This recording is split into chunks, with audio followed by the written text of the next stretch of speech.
Hello, and welcome back to Xpwaste, where is Herblore really that hard to train in real life? Hi, I'm Oxie. And I'm Michael. If this is your first time tuning into Xpwaste, welcome. We're glad you're here. We're glad that you've chosen Xpwaste to fill your ear holes today. We're a podcast that talks almost exclusively about old school RuneScape. We say almost because sometimes the tangents get a little wild. And if you've known about the other game called RuneScape 3, we're sometimes liable to talk about that. Maybe we'll talk about like going outside, touching grass. It can vary wildly. So yeah. Thanks for tuning in. If you're not new around here, Oxie and I did go to couples therapy after last episode. And we resolved nothing. We resolved nothing. Let's get her. He said, let's get her going again. So we're back. Oxie, how are you? How are you this morning? Oh, I'm tired. In general, I'm not too bad, but I am eepy sleepy. I've been staying up way too late on the weekends. Okay. What time did you go to bed last night? Because I went to bed at midnight my time. Oh, you stayed up another hour. 2:30 or so, yeah. That's not terrible. The only reason why I went to bed at that time, because I did get invited to go do 5-man Tom. Oh, nice. Was because of the recording. So we're recording a little earlier today. And I was like, damn, dude. If I stay up till 4 a.m. doing Tom, I will wake up at noon. So I opted to not do that this time. If you're dating Oxie, this is his morning voice. Nobody's dating Oxie. I mean, we are, but it's not really. I'm dating Oxie. You know that. You're aware of that. But yeah, no, things have been good. Yesterday I didn't do much RuneScape actually, which is counter to what I did all week. Oh, no, okay. I didn't even like play. I didn't really sit on my computer at all till like 10 o'clock at night.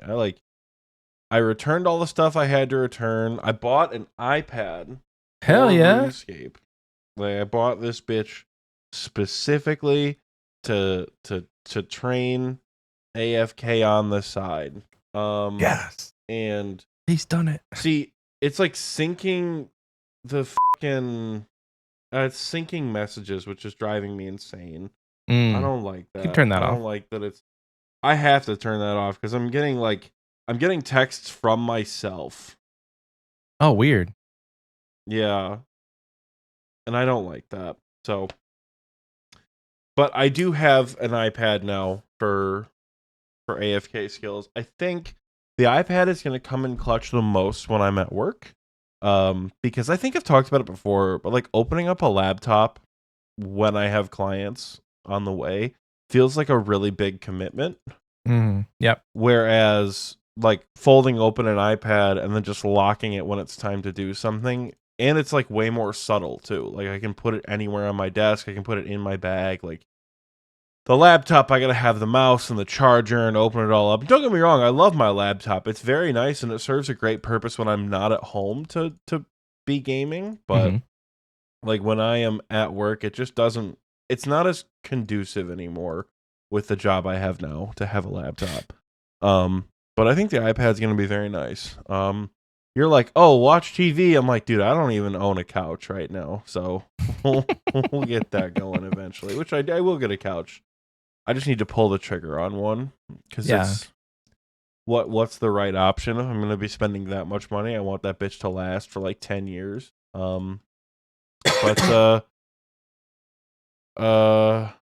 Is Michael's hat a clue to the next Xpwaste meetup location? The next Xpwaste meetup location, as interesting as that would be to leave hints, it's going to be at RuneFest. So Chicago would be fun, though. Holy cow. Chicago would be a lot of fun. It would be Xpwaste aquarium. We'd go to the Shed Aquarium, but I wouldn't go. I would go next door to the Field Museum so I could just look at the dinosaurs and not slow anybody down or be slowed down by anybody else. Bears Lions game, Xpwaste meetup. Yeah, Soggy and I beat the shit out of each other the whole time. That'd be great. What was I saying? Yeah. iPad. RuneScape. Couch. iPad, couch. I put some shelves up in my bathroom. I went fishing yesterday in real life. I was just like, it's kind of cold, but like I have fishing videos all over my Instagram. So I'm going to go fishing. And then I finally sat down at like 10 o'clock, did about 30K agility, and then was like, all right, let's not do this anymore. Friday, though, we were smashing out laps. Friday, we got like 200 and something K agility. By the time this episode is released, I'll almost certainly have 95. Which it doesn't really put me in a great spot for bingo. Like, ideally, I get part of the way through 97 before bingo starts. Which, by the way, when this episode comes out, bingo signups are closed. Yeah. If you're hearing this episode now, signups have closed. Get your buy-ins in. Hello. Good evening, XP Wasters. This is Editing Oxie in the future. I have been informed that by the time this episode comes out, buy-ins have closed. So it's too late. If you have not submitted your buy-in, probably not going to get drafted. We apologize, and we will see you in the fall. So hopefully you guys paid prior to this episode coming out. There were announcements in the Discord. Okay, back to the episode. Yeah, by the way, guys, I've not been very involved in bingo. I don't know the dates for shit. I laid out all the original dates and then was just like, all right, go ahead and do some stuff. But yeah, other than bingo stuff, we've been doing a lot of agility. Ideally, if we can get to 97, because I want to get to 97 so I can be comfortable and not play bingo with this looming, like, you still have a lot of a slow skill left to do. And don't get me wrong, like, 2 million experience is still a lot of a slow skill, but 2 million versus 2 levels feels a lot better than 2 million experience. And it's the same thing. Like, what's the difference between these pictures? It's the same picture. But it just feels a little bit better. No, if I really bust my balls and get to 98, I think I'll be very comfortable in bingo, though I don't think that's going to happen. Ideally, I'll be at 97 by the time bingo starts, though. So we're not looking too bad for that grind. And then with this snazzy little iPad over here, we have unlocked hella potential for most of the other skills. Now, in a couple of weeks, I start my mostly remote summer schedule for work, where I'll only be in the office Monday and Thursday. But when you work at a university, it is going to be awesome. When you work at a university, a lot of kids come in for academic-related stress. Do you guys know what happens when you take away the academic stress? No. People don't need to go to therapy anymore. Oh, nice. So I've had several clients this week alone be like, I'm like, yeah, do you want to schedule something for the summer? We can cut it down, maybe like 3 to 6 weeks every session or something like that if you want to. I've had clients be like, I love you, man. I'll see you in the fall. I'm not doing this in the summer. I'm like, sounds good, dog. Sounds good. So my caseload is going to drop as the summer goes on, because while we're open for 12 months, you don't go to the doctor when you're not sick. If school is a primary source of your stress, you're not coming to therapy to talk about school stress, you know? I've got some clients who are staying on, and they're going to be every like 4 to 6 weeks. So my time in the office, for the moment anyways, is looking like it's going to be pretty chill. That said, I have to be there from 8 to 5 every single day. So the iPad is going to be a big help in doing any other skill that I'm trying to train. I'm also sharing an office this summer because our building's going under construction and all that. So I'm sharing an office over the summer with another one of my coworkers. So I can't like leave my laptop on the desk all summer long like I normally would, right?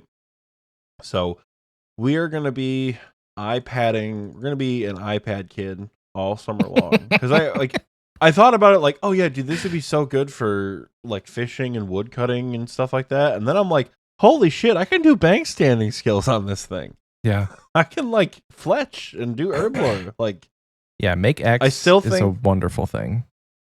Yeah, I think, I don't know, like once agility's done, I'm not sure what I'm going to do next.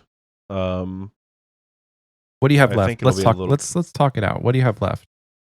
Let me look you rune up. crafting, construction, hunter, fletching, thieving, herblore, smithing, wood cutting, and fishing. It'll probably be a bit of an eclectic mix of both until I find one where I'm like, oh yeah, I'm gonna lock in, and then I'll just bang that one out really quick. I've think you got the should money right do- now. You got the money right now. Keep going. I've got the money right now, so I might do construction, but Okay. that's like 120 mil, just like gone. So It would be fast. That's a PC skill. Unfortunately, that's not an iPad skill. oh yeah, 100%. That's a PC skill for sure. I'm getting, we're going speed. We're going. I tell you what, speed. Oxie, I love Jagex for making the change of the menu entry it's swap gonna be construction. so Oh nice. my gosh. Oh, it's gonna be so nice. I'm dreaming about the day when I might just like full send it and make the extra planks on the Iron Man just so I can do POH construction. And then one day when I, try and max a skiller, construction will be my first 99 and I'll just get her done in like 3 days. Oh my gosh, it'll be so good. Good lord. But no, I was going to say construction. So, oh, sorry. Fear just asked what they do to construction. You know how in Mahogany Homes where you don't have to like right click to do shit anymore? They did the same thing for regular construction, where everything is just left click now. Yeah, you can menu entry swap, build, and remove to left click. So you don't need to right click. He said those bitches. Fear had just finished maxing, by the way. Bro, I've got such a toxic mindset with some of these new updates that have come out. They're making changes to Monkey Room, and I feel like I'm like, oh my god, I need to get my Fang before they make the changes to Monkey Room, or else people are going to tell me I got the Fang the easy way after the Monkey Room changes. And I'm doing the same thing with agility. I'm like, I got to get 99 agility before they boost the XP rates. So then I can promote more XP rates. Oh my god! People can go, you just want to do it faster, and I can go, no, motherfucker, I have 13 million agility experience, and that shit sucks. We should increase the XP per hour. But I'm trying to like rush to get it done before they buff the XP. Your brain is so interesting. It's bad. So interesting. No, so I was gonna say you could either do construction, maybe just do construction while you're at home. And then iPad Herbivore is actually pretty chill because they updated the base client, like the vanilla client, to have the Herbivore helper. Yeah.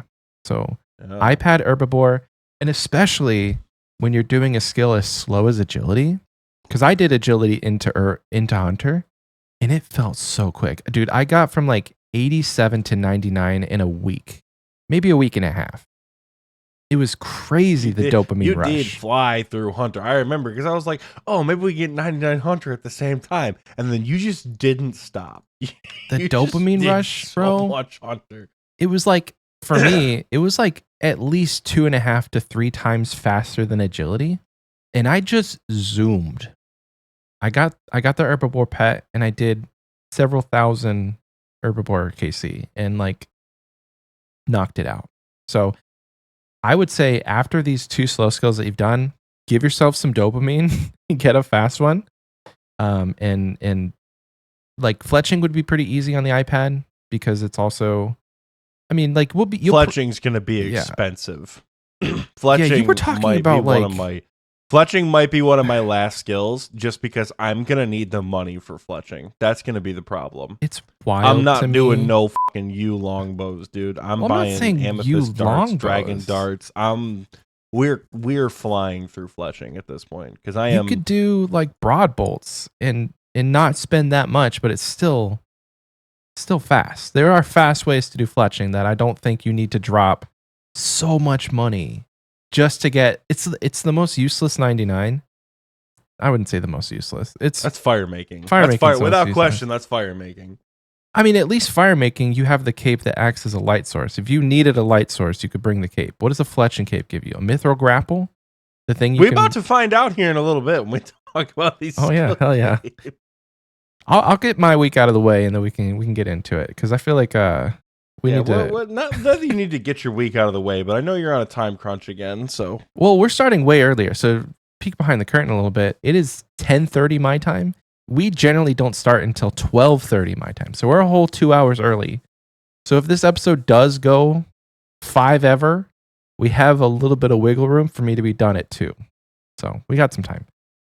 But my week has consisted of doing some back-breaking work and then all of it being flushed down the proverbial drain or the clog drain.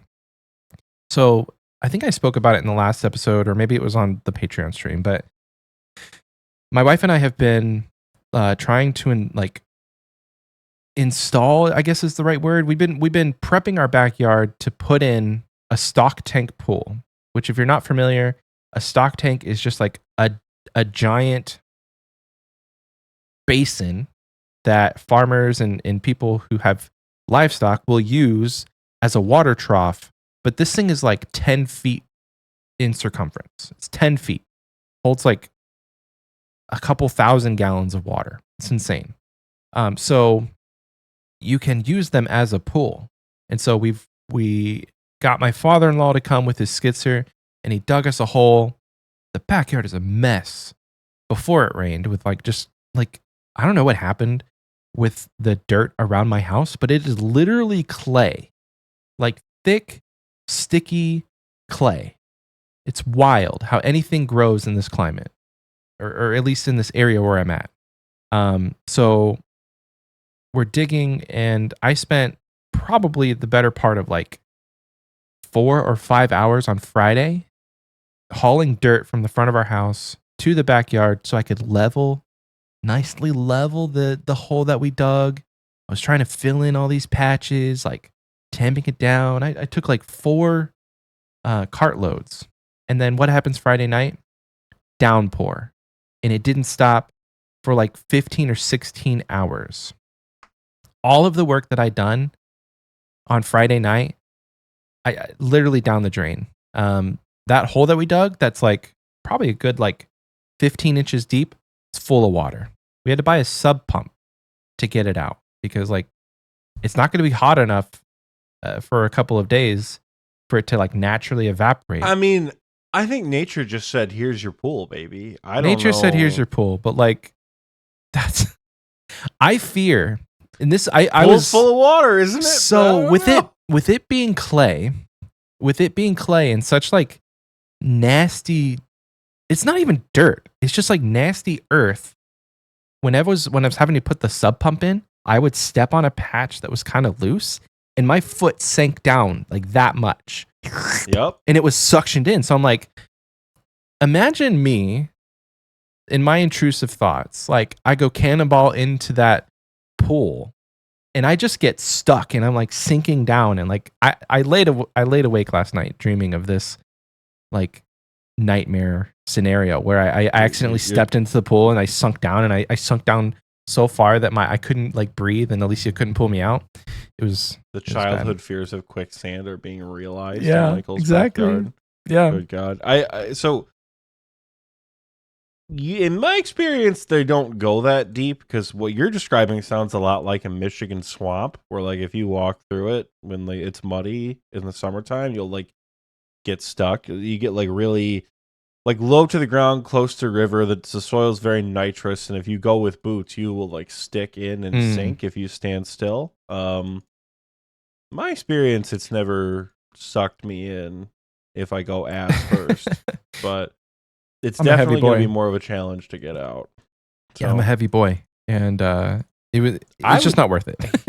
We got all the water out, so it's good. Hear me out. No. Hear me out. Tie a rope to yourself and have Alicia hold on to the rope. And then just fucking send it. People's elbow that bitch. And just get in there and see. And if you can't get yourself out, have Alicia tie you to the car. And oh just my pull gosh. You know? No. You're not thinking big enough, Michael. It's already done. Big. Soggy Waffles. Soggy Waffle said, stock tanks are also great for floating down rivers. Oh my gosh. Could you imagine? Like pie shit right there. Jesus 5 or 6 people just in a stock tank boat. That's awesome. Oh man. That's gonna be sailing day one. That's gonna be what happens. Just 5 idiots in a boat that shouldn't That shouldn't hold people singing sea shanties and getting pretty drunk early in the morning. I told you I'm taking like 2 weeks off work for sailing. It's gonna be great. Cannot wait. When they finally give a date, I think I'm gonna take the rest of that week off because it'll probably drop on a Wednesday, and I'll probably just take some vacation time. Yeah, it's gonna be It'll great. be a big day. But all the work we did down the drain, we bought a sub pump, and slowly I think now it's sump pump. I think the blue collar boys are having a heart attack. Sump? I think it's called the sump pump. Well, I'm calling it a sub Like pump. my lovely lady sump, you know? Sump pump. I'm calling it a sub pump because the full government name is submersible pump. I could be absolutely wrong. From. Sump pump? Yeah. Submersible? I don't know. Sub. I use a screwdriver and I want to scream. And I remember why I have student debt. So I've never used one of these things before. Like, I don't know. All right, Boston says it's a sub pump. It's whatever it is. Sub pump, sump pump. We bought one and it's working wonders, and all the water's gone, so I'm happy. It's just now going to take a few days for it to dry up enough where I can put some more dirt in there and Hopefully, not take I'll forever. put the pictures on screen of what your backyard looked like. Yeah, you can do that. That shit looked fake. Yeah, it did. Like if I got your text but was out, so I didn't check it because I was out fishing. And you're like, I sent Oxie pictures and he never answered. And I opened the pictures in VC and I went, what the fuck? Because I did not believe, like the story Michael is telling does not paint the same picture of what his backyard looked like. Yeah, it's true. It wasn't just the hole. It was the entire backyard looked like Oxie said, like a Michigan swamp. Because what happened is my father-in-law with his skid steer was like, he was driving around and he put a bunch of the dirt in one area and kind of leveled that out. And that was the area that used to flood. But what happened now is all of the earth in my backyard is now just compacted.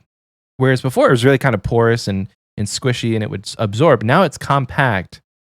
And so none of it is allowing for like natural drainage. It's really a mess. And it shouldn't rain that much more this year. We have like summer it's fastly approaching.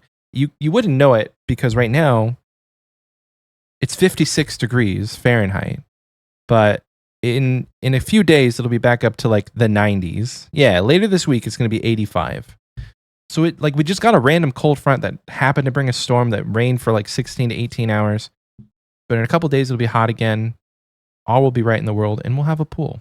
So I'll keep you guys updated week to week as this saga unfolds, and maybe I'll post a picture once the pool is in, and we'll show it on screen. But follow along as we go through Michael's IRL life, in real life, and we go through the pool saga. But in game, what did I do in game?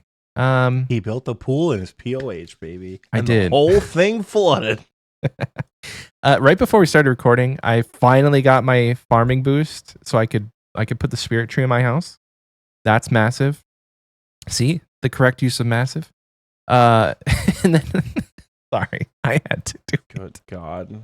Good God, I had to do it. The next thing I want to do is I didn't think about it, but I should have, while I had the boost, I should have quickly teleported to Brimhaven and put the other spirit tree that I had, because now I got to get the farming boost again, or just wait till I have 80 and then boost with the garden pie. But I was really kind of impatient to get the spirit tree, but I have nowhere to go. Anyway. I mean, you can still use the other spirit tree locations. Yeah, I don't often travel by spirit tree. The whole plan was put a spirit tree in my house so that I can use the spirit tree in Brimhaven so that I can get to Duradel.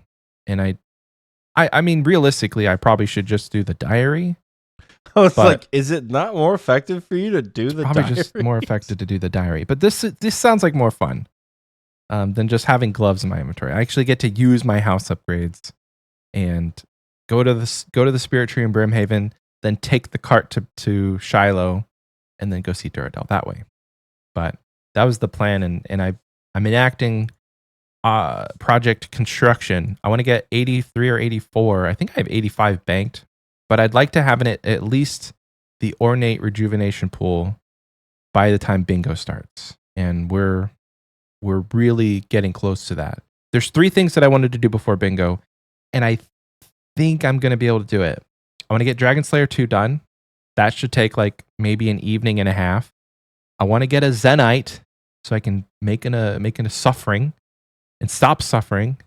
And then I want to get 83 or 84 construction and boost for an ornate rejuvenation pool. And I think if I can get those 3 things done, I will play bingo on my Iron Man. And if I don't get them done, I don't know what happened last night. You still play it on your Iron Man, surely. Surely you still play it on your Iron Man. Surely, but like we did a Patreon stream on Friday, and I kid you not, I told this to Oxie, he can't relate, but like logging into my main and actually playing for more than just like 5 minutes. I played on my main for I should say I played on my alt for like 2 hours. It literally, to me, it felt like I was on a private server. It did not feel like my account. I've been playing on my Iron Man for about a year now, pretty consistently every single day, not playing on my maxed normal account. And when I log into that account and I play on it, like I have a maxed house, I have a max cape, I have like 1,200 prayer potions, I have 400 million GP. If I need more supplies, I just go buy them. So like my mindset has kind of changed. And yeah. I'm in the Iron Man mindset. So when I log into that account, it doesn't feel real. It's so weird because I played on that account for thousands of hours. But just having my Iron Man as my main for the last year has shifted my mindset so much. So like it kind of got me excited to be able to play on that account if I wanted to, because I'm like this I could do anything. I could do anything, and there's zero stress, and like I could conquer the world on this account, or I could work a little bit harder and have to like, you know, I have like 30 prayer potions. So like if I am doing content during bingo, though, I'm like, well, I have to kind of conserve and I have to cook up all these Karambwans, and I have to, like, it's just more work. So that's why I'm going back and forth. But I think you're right. I will say, I think you're going to have more fun on your groupie.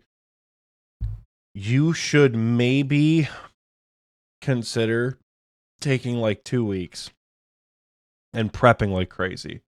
Because if you only have 30 prayer pots, that ain't enough for bingo. That's not enough for a session, let alone an entire event. True. So I would really get to grinding for ammunition, for prayer pots, for supplies, because I will help you with my groupie. I don't have anything to give you. That's fine. I mean, I have, let's see, I have if two. there's something you desperately need, like I could log in and like AFK something, but like I don't know, like I don't have anything on hand that I can be like, oh yeah, here's 200 prayer pots that I have in the bank. Like I don't have shit to give. So, I have 3 Renar seeds. I don't know.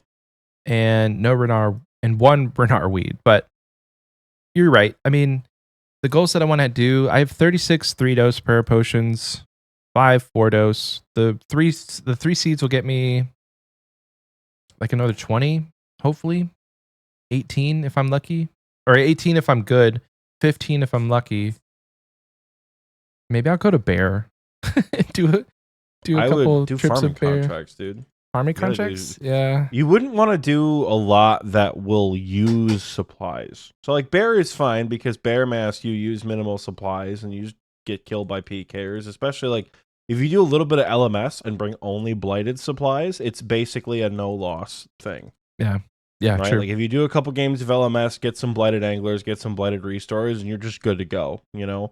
Because stamina isn't a problem. Like you can't make staminas, but all the amylays we have in our groupies, we just need TMD to log in and make the stamina pots, because I think I have like hundreds of marks of grace, like that's true. Graceful. Yeah, I have a lot. So like we're fine as far as amylays is concerned.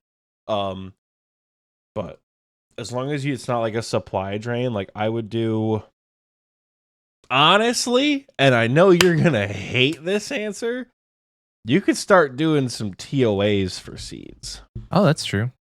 Does it give Slayer good is Renar good sheet? for it's like Renar, Toadflax, Snapdragon, Torstal, I think. Let me check the reward chest here. Yeah, Toadflax, Renar, Torstal, Snapdragon. It also gives you magic seeds and cactus spines, just in case you need some of them bitches. But yeah, I mean, I don't know. It just don't do too much that utilizes a lot of supplies. Like the way you're doing demonic gorillas right now, for example, which by the way, I had a dream last night that you got a Zenite and it was hype as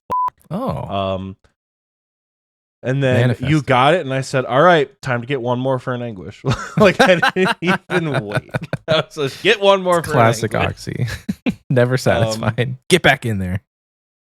Who needs herb runs when you have chambers? I mean, Raccoon brings up a really good point. Like, chambers is very good for supplies, and depending on what runs you do, you can just make your own supplies, right? Yeah. Like, you can bring...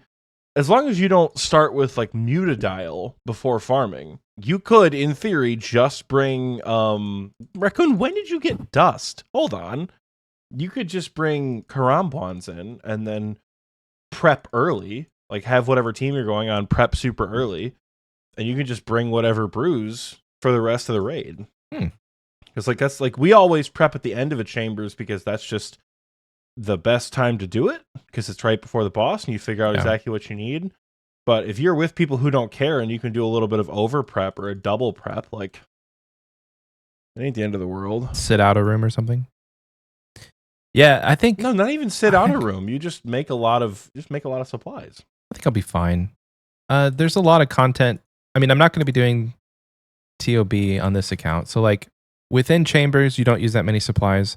Within TOA, you don't use that many supplies, and a lot of the things that I do in the game, I've done it in a way that like I don't use prayer potions for Slayer. Try not to like give away the board too much, but you guys know raids are going to be on the board, right? You just don't know the nitty gritty of it. So I think I'll be fine with the supplies I have. And you're right, I have a few days after this episode comes out to still prep, because once this episode comes out, it's coming out on the 25th. This episode comes out on the 5th, 25th. A lot of time. This episode released. We have 1 week and 2 days, so we have you got a lot of time. 9 days to get Dragon Slayer 2, a Zenite, and 83 construction. That is a lot of time. You know what I'll do? Hear that? I'm just gonna keep doing Slayer at work, and Slayer gives it does give a lot of herbs. And I don't use prayer potions during Slayer. It's a plan. Sounds like we're taking Michael the Chambies tonight when he gets home from his shindig. We could do Chambies. What do tonight. you think? Or I can do 3-man Chambies. I can do Dragon Slayer tonight. Nah, we're doing Chambies. We gotta get you herbs. We're gonna do some 3-man Chambies. Me, you, and one more soul who can handle some slow, chill Chambies. Which, by the way, last night I thought I was going on a trio chambers. I was like, yeah, it's gonna be me, Blitz, and Nate, no problem.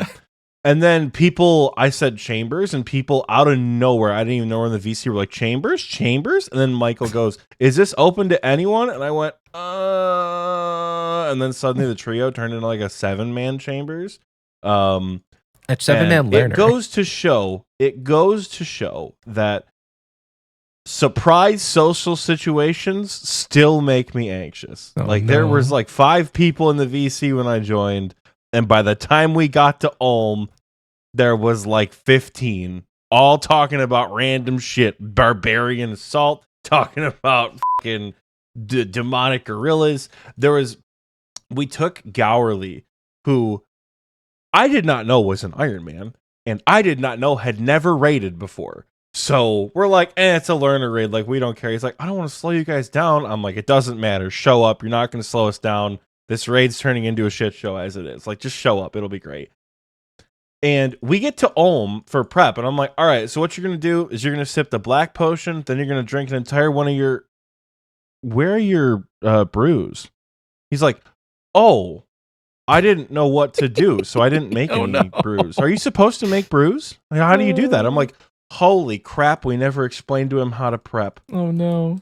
Like, we just ran through the room, and I'm like, well, this is a terrible learner raid. I'm sorry.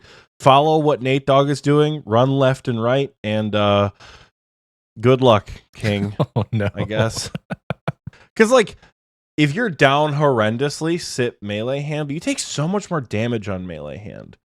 That's why I keep trying to, like, push you to go run head, because you take so much extra damage when you can't melee hand. Like, 2 attacks, run right. 2 attacks, run left. 2 attacks, run right. You take... Running head is literally a 0 damage encounter. Sitting... Like, you're prone to take more damage sitting melee hand than you are running head. So, that's why I'm like, well, f*** it. You don't got any food. You got karambwans in a dream, so just see how far that gets you. And then, yeah. So surprise social situations do still throw me for a loop, but... It happens when both of us are in a public voice channel. It is a dangerous game when Oxie and Michael join the Grey Wizard, because it can be like 5 people hanging out, and then it will suddenly turn into like 30, which is fine. It's just sometimes it's like, oh my god, who are you people? I know who everybody is, but like, where'd everybody come from? So it'll be me, you, and then like one other brave soul in a person locked VC, and we will do some slow ass chambers tonight.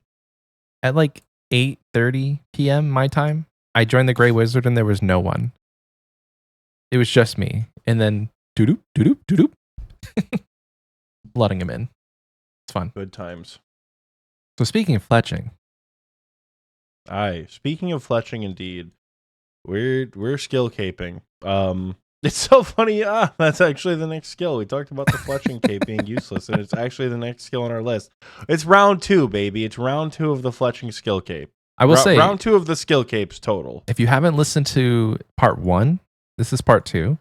Go back and listen to part 1 first, and then come back. I think that usually goes without saying, but sometimes people just jump to the most recent episode.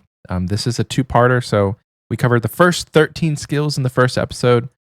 This will be the second, and we're starting off with fletching, which, forgive me, but I don't have the wiki pulled up yet. But this is pretty useless. 3 times a day, it can be searched for a mithril grapple and a bronze crossbow.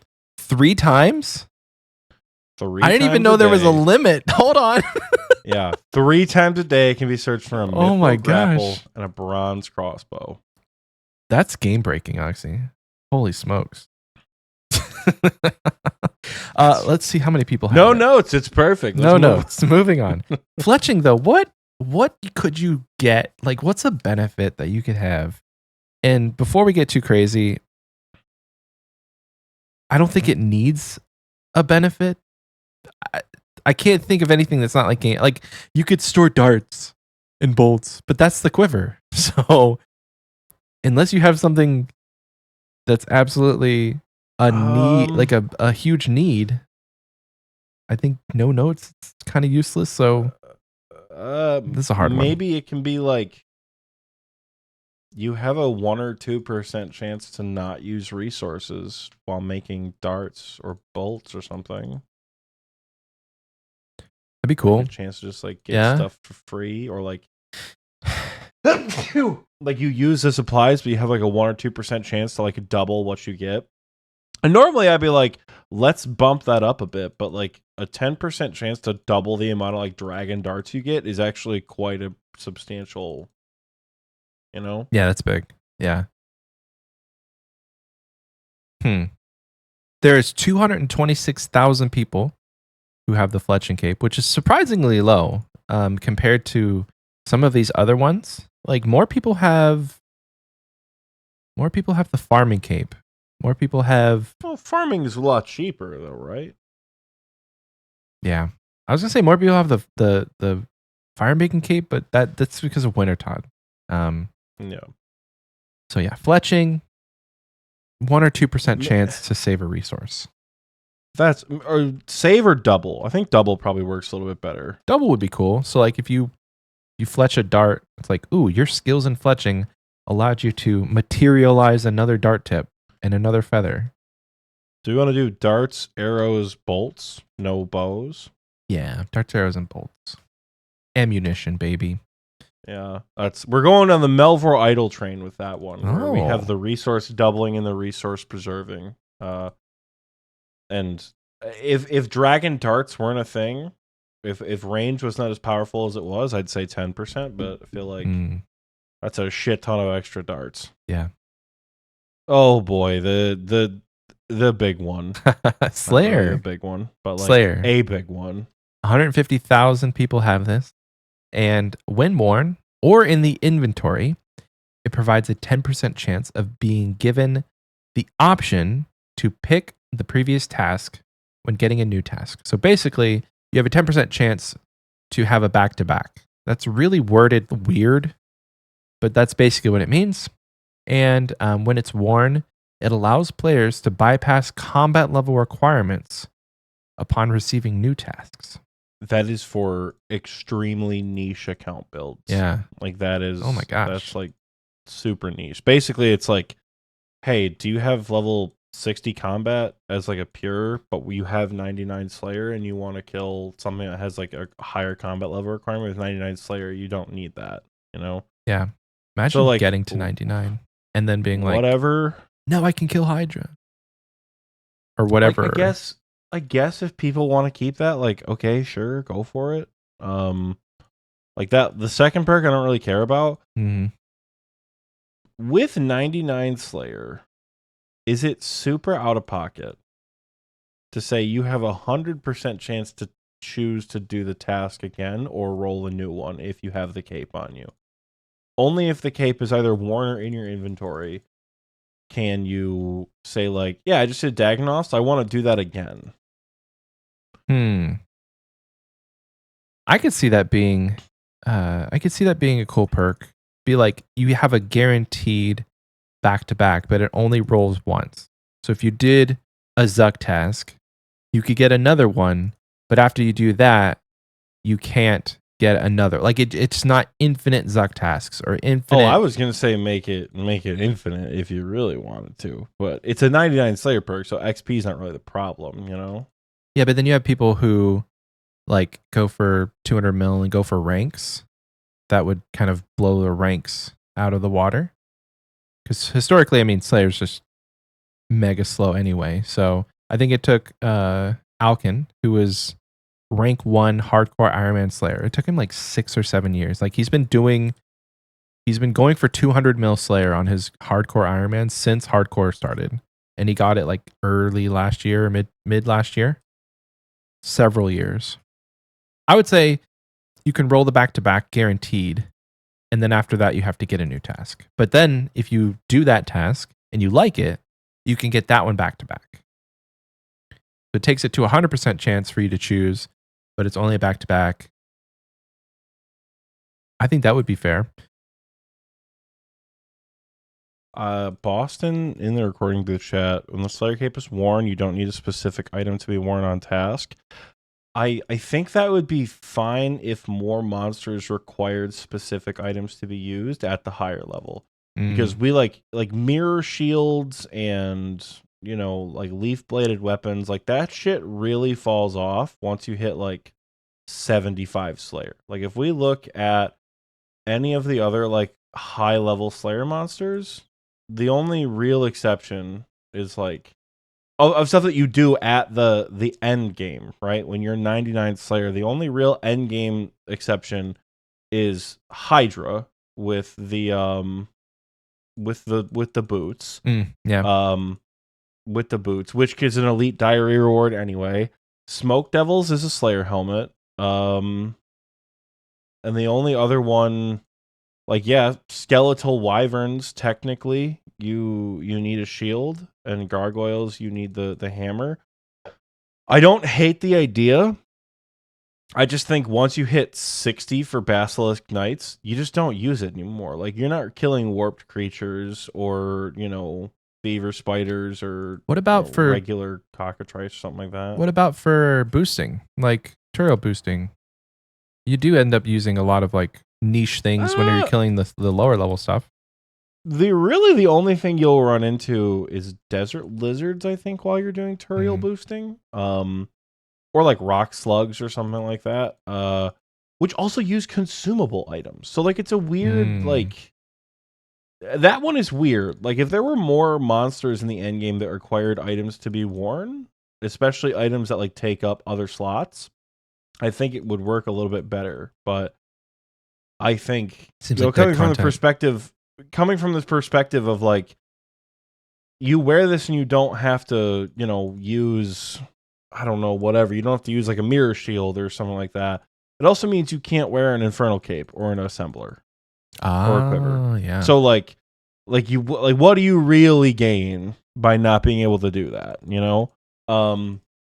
So I if that was more relevant for the end game, I think it'd be good. I don't know. Maybe yeah, you know, I feel like it's probably just all right. Is it whack?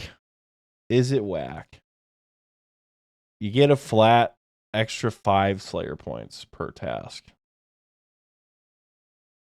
You get like a flat boost to Slayer points That'd be cool. if you have the cape in your inventory when you complete a task.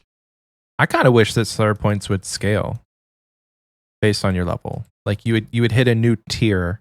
So at 1 to I mean, they kind of do with the masters. the masters, yeah. Ooh, But even surprising. Konar's They kind of do scale. Konar's a 75 and she gives the most. Well, Konar's also got the caveat of like it's a specific location, which can be far more annoying. Yeah, I found that Konar far more annoying is not good than for you a would lot of think. tasks. Like some tasks she's great for, especially if there's like, you know, if there's only one place something can be killed, like getting 3 adamant dragons from Konar, that's fantastic. That's a great task from Konar right there. But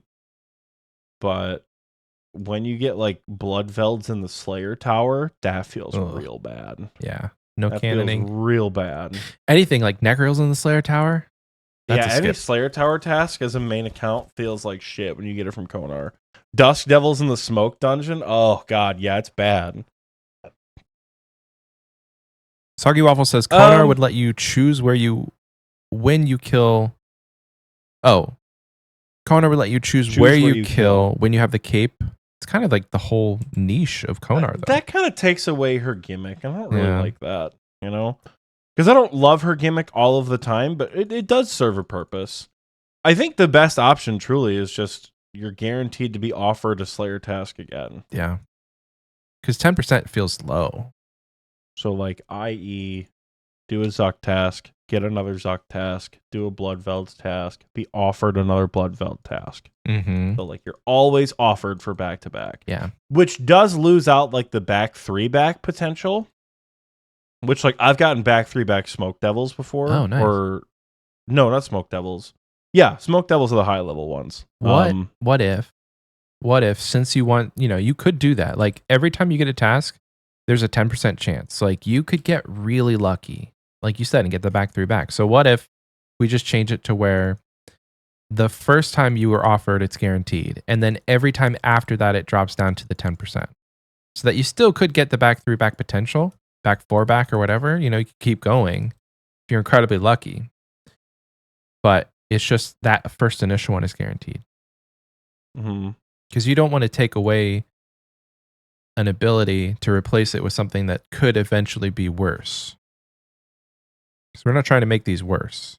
So it's basically the same thing, but we're adding that it's guaranteed to duplicate tasks if you want, which does serve a pretty nice purpose. I'm thinking specifically for bingo, because in fall bingo, we hunted superiors for like millions of XP. Yeah.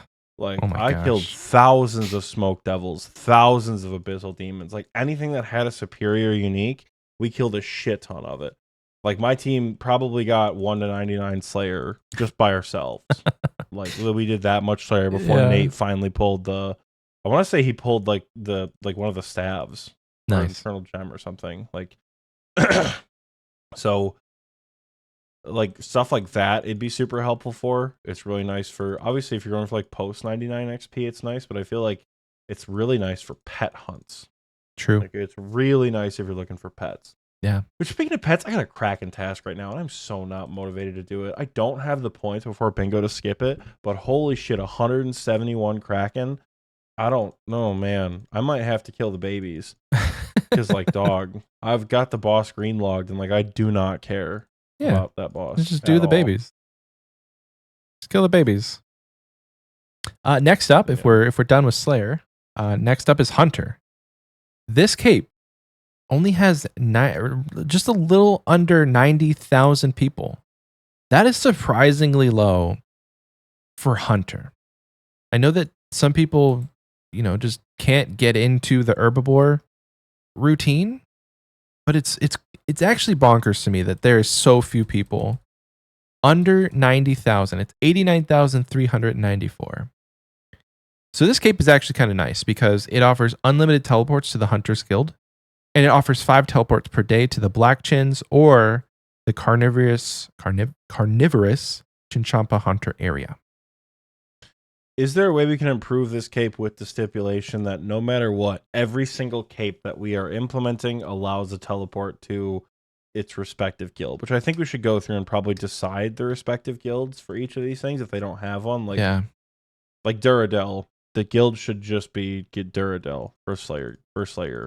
Ooh, you know what would be cool with Slayer? The Slayer guild. Retroactively, you could get teleports to any of the Slayer Masters, unlimited. Directly to them. So like if you're a 99 Slayer pure or whatever and you can't do the Karamj the elite, then you have unlimited teleports to Duradel or any Slayer Master you want. Since we're adding teleports to everything. Yeah, we'll see how it goes. We can sort that out. But like what improves the Hunter guild? Or what improves Hunter? You don't use traps? Like traps have a chance to not get used or like stay up. Double resources when catching something. A longer respawn or a longer despawn. Hunter Troll says barbarian hunter time surely. Maybe with some you could just use your hands, but like it goes. I don't know. I'm trying to think about like chins. Probably the only place that would be relevant, and you just like bend down and crap them and they don't explode or they don't bite you or whatever. That would be redonkulous XP per hour. That's crazy. Holy shit. That'd be crazy XP per hour. There would have to be like a 15 or 20 tick delay for it to be viable. And that just seems bad. I would say no notes to this because whenever the Hunter Guild got added, it gave you like a semi-decent perk where you just get unlimited teleports there. But how much hunters are you doing post 99 that really is nice? There's 3 pets in Hunter. Yeah. Hunter has 3 pets to do. Yeah. But you're not always going to be doing contracts for the pets. Right? So like but like for one of them you inherently have to use the contracts for. For the Quetzal. Quetzal you have to get contracts for Quetzal, and then you can do Chinchompa and Herbivore on contract. Yeah.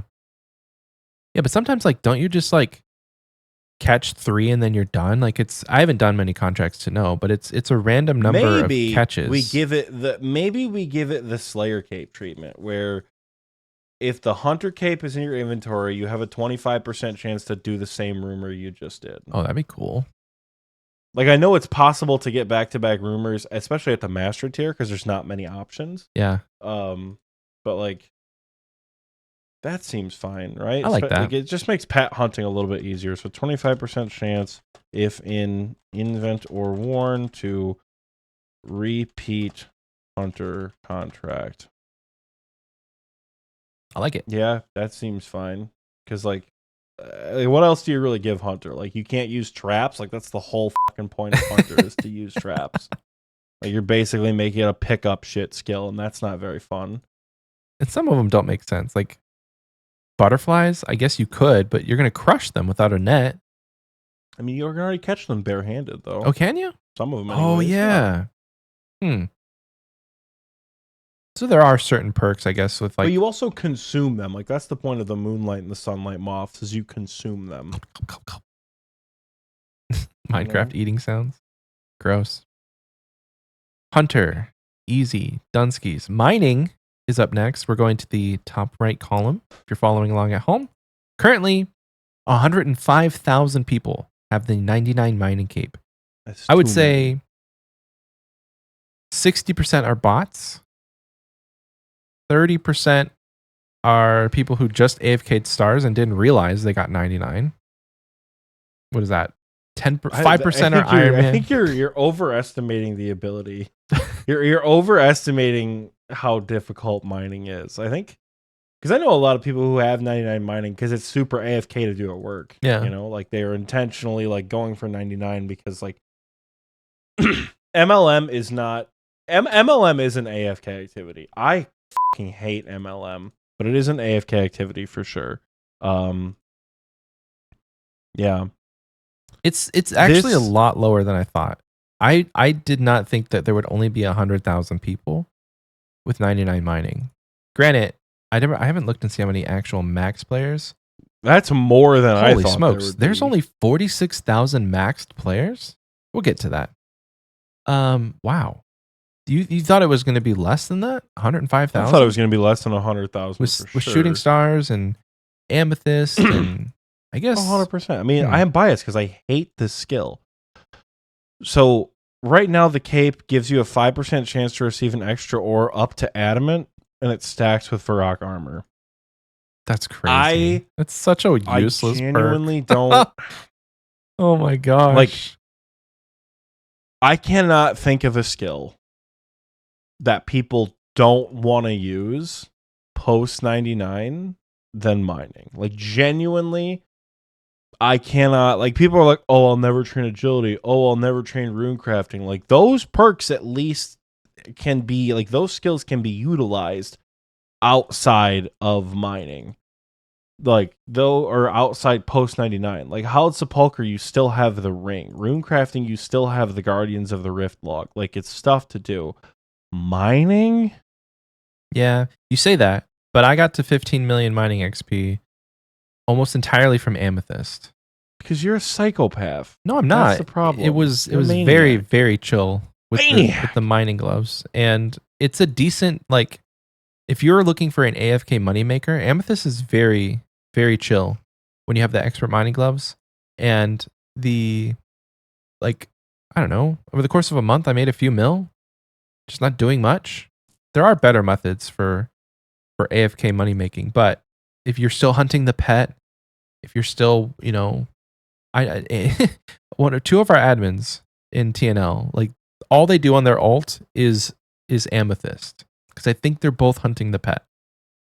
Shadow is like nearing 20 million XP, I think, from 13 to 20 Shadow's been doing a lot of school. I think Shadow has been doing amethyst while he studies because he's like in the thick of the last year of his program, I think. Yeah. And I know Jamie's alt got 99 fishing and now it's just doing 99 mining. So mining can be very AFK to do after you get 99. So I think the perks, but it's not something that people are like pushing for, you know? Oh, they're not thinking like, oh, I'm 99 mining, let's keep going. It's just an afterthought of, I have that. It's AFKable, and if you're trying to get, you know, post 99 XP, it can be very chill to do that. I think for mining, the 5% chance of receiving an extra up to adamant is dead content. Who is mining adamant?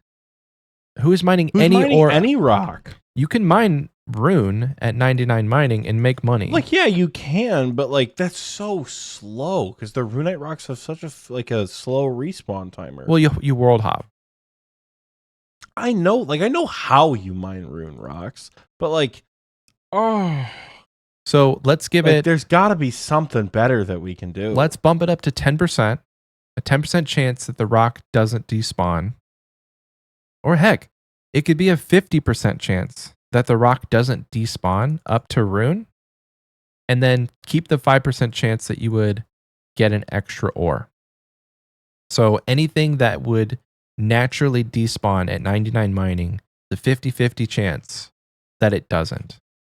Because I think until they rework mining to where it's more like a wood cutting or fishing situation where you just keep going and it's on a timer, I think that perk would really improve the post 99 experience. And it could stack with the gloves too.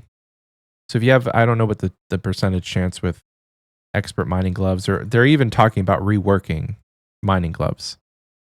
But whatever the perk is for the gloves, it could stack with the cape. Oh, you want to know something funny? We talked about the attack cape, and then like days later, Jagex puts out their rebalance blog, and they're like, yeah, we're going to make it to where you don't hit zeros. Or they want to, at least. They want to make it to where, like, if you hit, you don't hit a zero.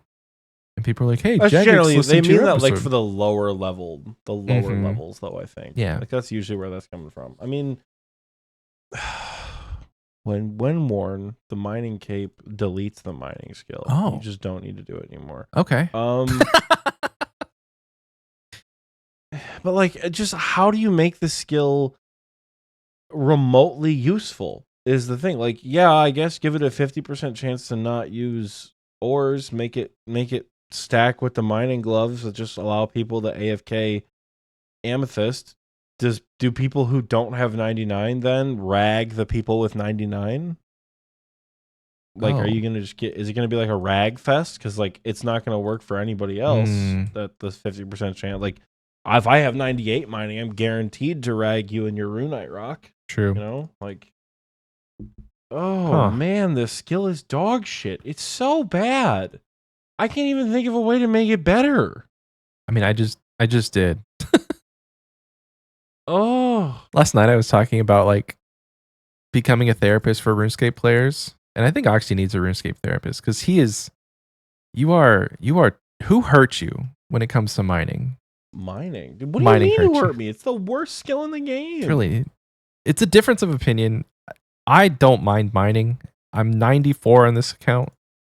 It's really not that bad to me. I think it just comes down to difference of playstyle. Because for me, shooting stars were chill. MLM was chill. Amethyst is chill. Like, it's a chill skill when it comes to like what you're doing during the training methods. Volcanic mine is fun when you get a group. So like the way that you train the skill is very chill. But I don't think you like chill. I think that's the problem. Is like when you're playing RuneScape, you want to play RuneScape. When I'm playing it, I don't mind having chill. And I think people are saying like, you know, oh, agility is the worst in the recording booth chat.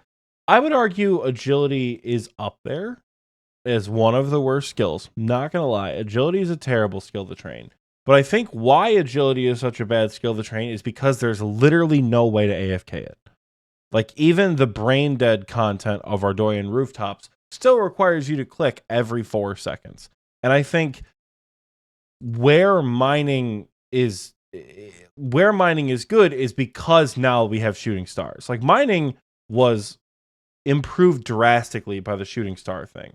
It's still slower than all get out, but it helps a little bit, right? I think pre-shooting stars, agility did not hold a candle to how shitty mining was as a skill. Because when the most AFK activity is a motherload mine, which really is not that AFK when you get to the higher levels, because you're like getting paid or like crazy on the upper floor when you have like 96, 97 mining.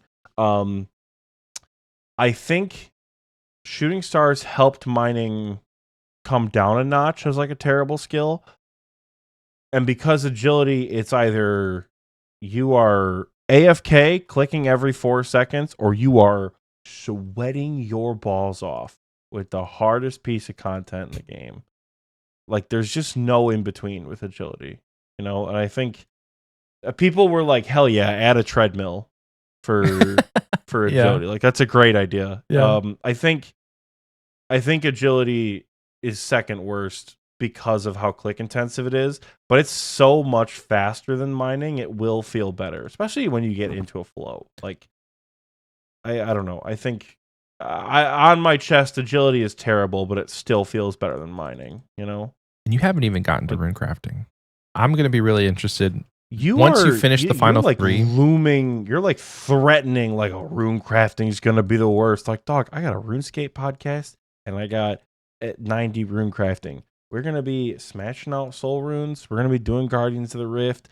I'm going to be doing Arania Altar. and I have an army of XP wasters that can run me shit for a fee. Like, I think rune crafting is going to be the best of the big three. Still going to be terrible, but I think it's going to be the best of the big three.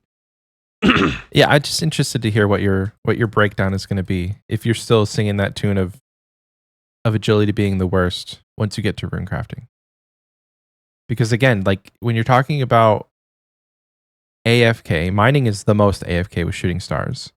Agility is probably as far as how many taps or clicks you have on the screen, it is a lot. But with rune crafting, like generally you're filling your inventory, you're chiseling down. Like, okay, there's two methods, right? You're doing essence or you're doing Zaya.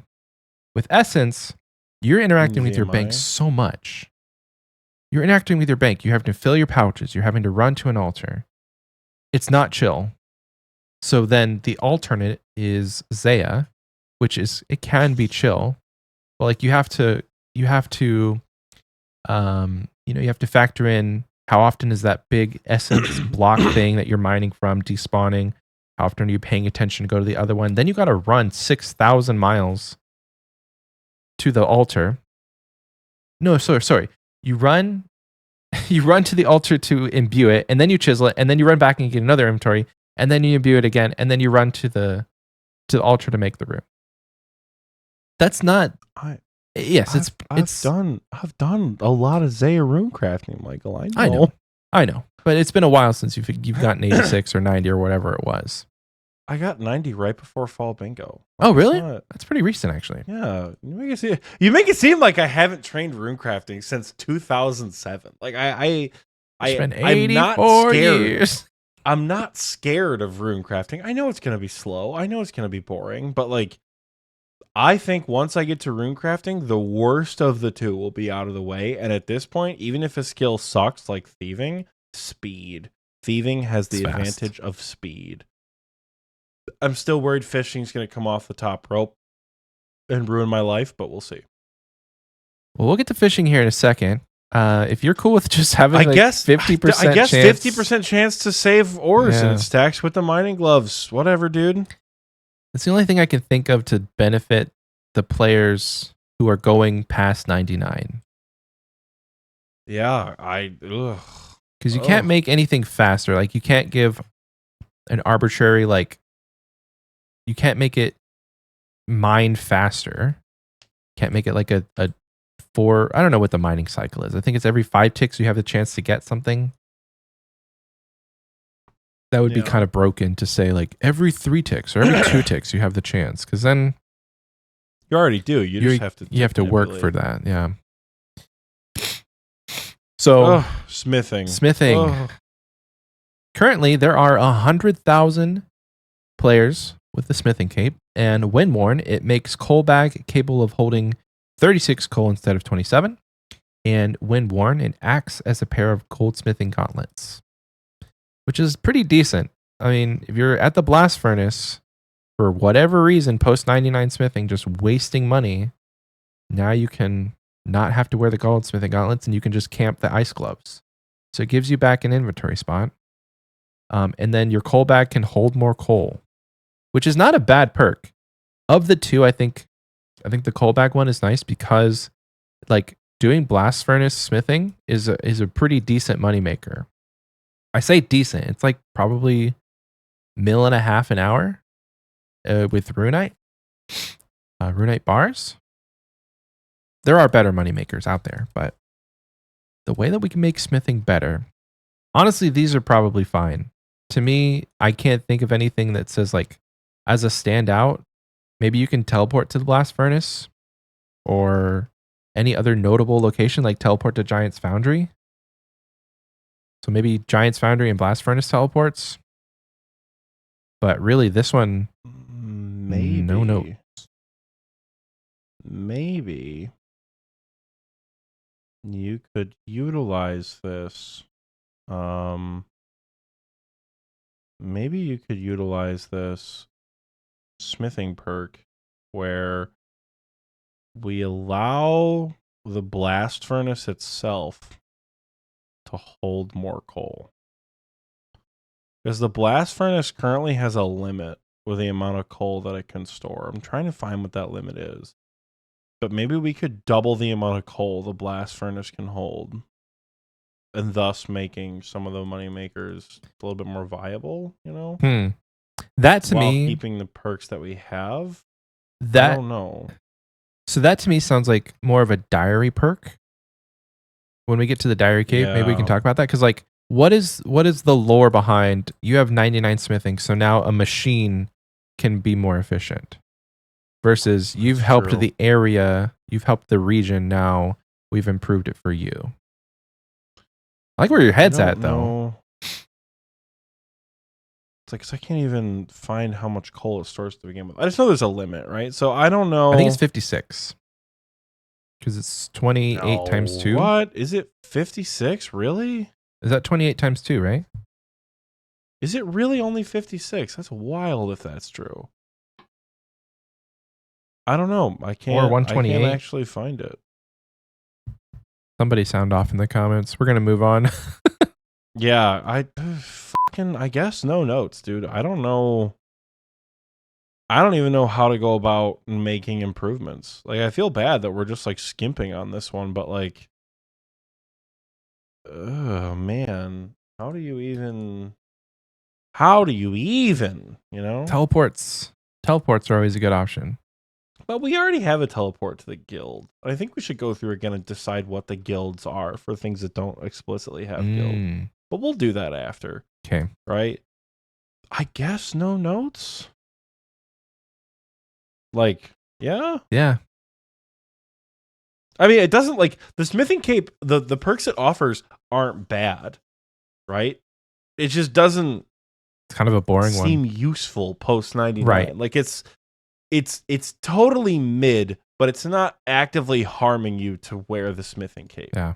Or it's not stupid at level 99. Like, it's underwhelming, but it's consistently okay, I guess. I would say, and I haven't looked on the high scores, but I would say that there are only this like a tiny percentage of players who have gone past 13 million XP in smithing.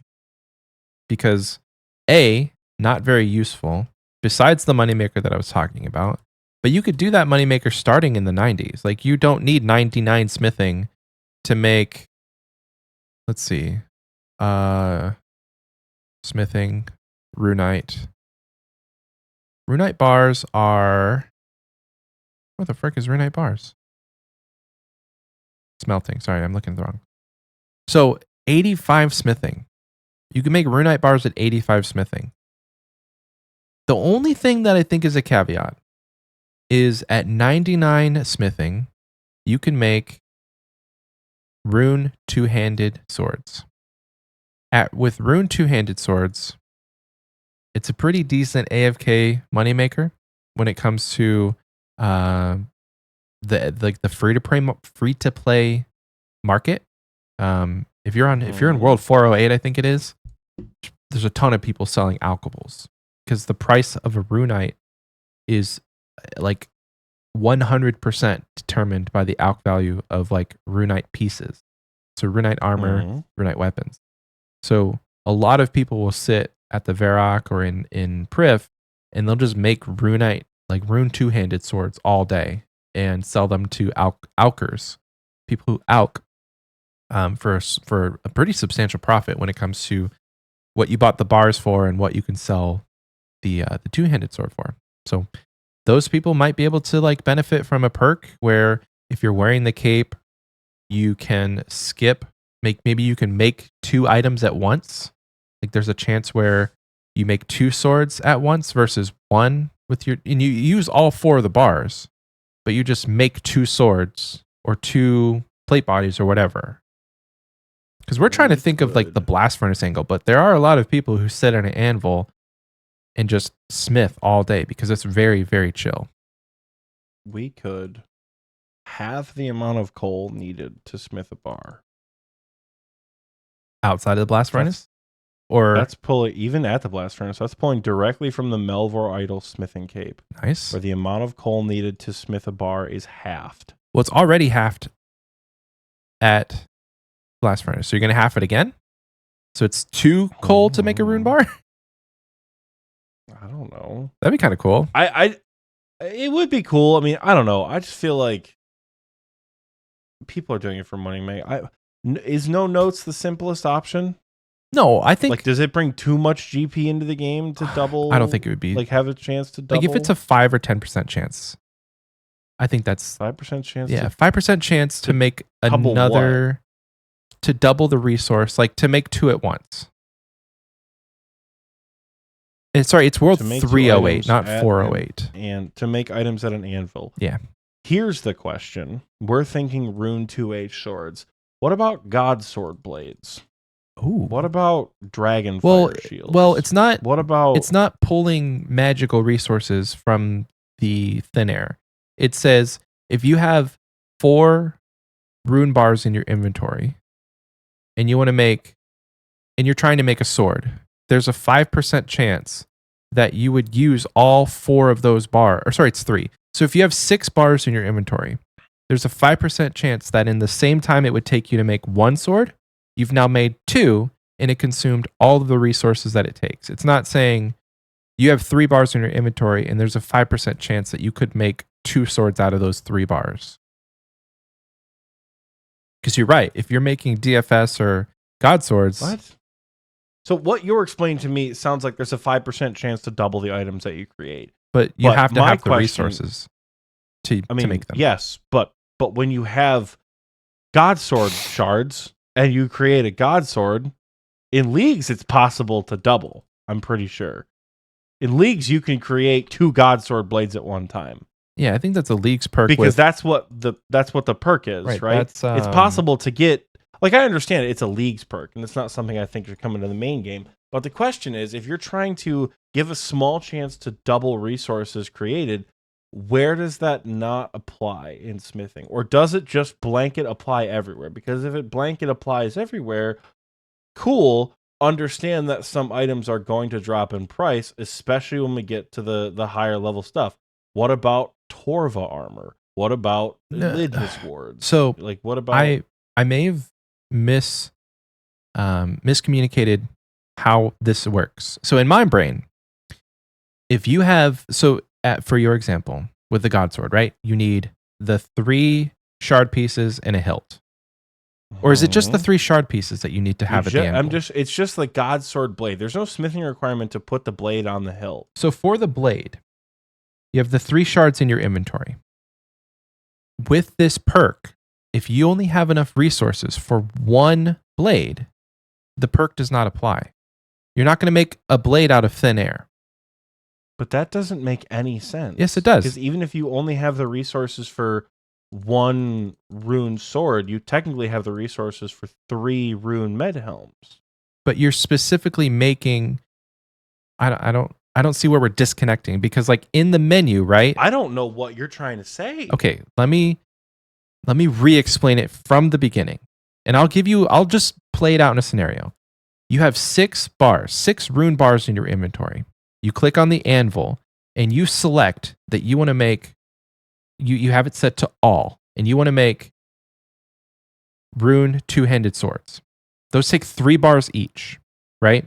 So then your player starts making them. It takes a couple of ticks. I don't know the exact time, but like you bend down, you hammer it, a rune 2-handed sword appears in your inventory. You then bend down and you start going, and another one appears in your inventory. You've just used 6 bars to make 2 swords. In my scenario, where the cape perk would come in, if you're wearing the smithing cape, you bend down to make that 1 sword, it consumes all 6 bars that you have in your inventory, and it gives you 2 swords in the same time that it took to make that one sword. Oh, so it's just production master. It's a chance to only make 1 extra. Smithing. It's not saying that if you have a full inventory, you would just percentage chance to bang out the whole thing. You have a 5% chance that if you go to make a resource, do 2 actions at once. Like, it doesn't. Yeah. Oh, that's lame, but okay. Well, how would you make that better? Would you give it like a 10%? I would just fucking double it and get 2 items at an anvil every time. So 2 at a time? No, 5% chance. No, 5%. If you have 3 bars in your inventory, you have a 5% chance to get 2 rune 2H swords out of that. Oh. Because you're a good smith. Okay. That's what I thought you were saying. Oh. But if you're going the production master route of it, it's going to save people time. Yeah. Which, if you're going for post 99 ranks, cool, and you can make more swords and more money an hour. It's cool. it's saving you time without being uber game breaking, because you're absolutely right. Like if you have 3 Godsword shards in your inventory, now Godsword blades are not expensive, but DFSs generally if it's going to double a DFS at a 5% chance, you just spam those. Surely at some point you're probably going to make money, right? So the investment that it takes to make fucking DFS, like that's a lot of money, and it's basically a 5% chance to get it would go down an extra visage. Yeah, it's going to go down because the price of that spawning would go things down in the because game, you'd be generating them in the game. I think it would be just the way to combat that would be to just not include magical items. Well, it would probably only apply to items that you produce using bars, like metal bars. So anything that you can make with a bar can be doubled for no extra resource cost. 5% chance. I like that. 5% chance to make 2 items at an anvil. To make 2 items requiring bars an anvil.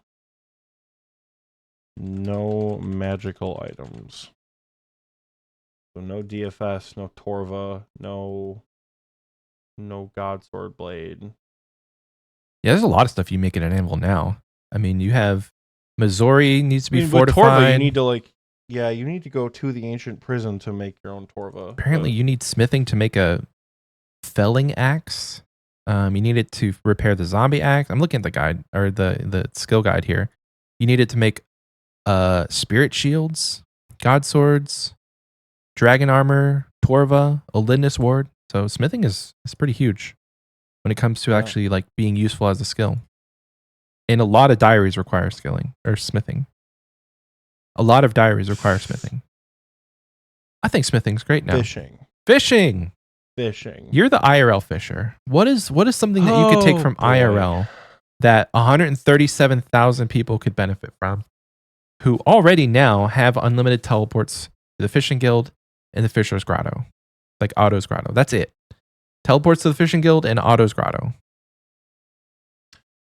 Well, trying to think of some things that improve my quality of life while fishing. I mean, we already have a tackle boxing game that stores fishing items, but you can't use items directly out of the tackle box. You have to equip them, which is fine.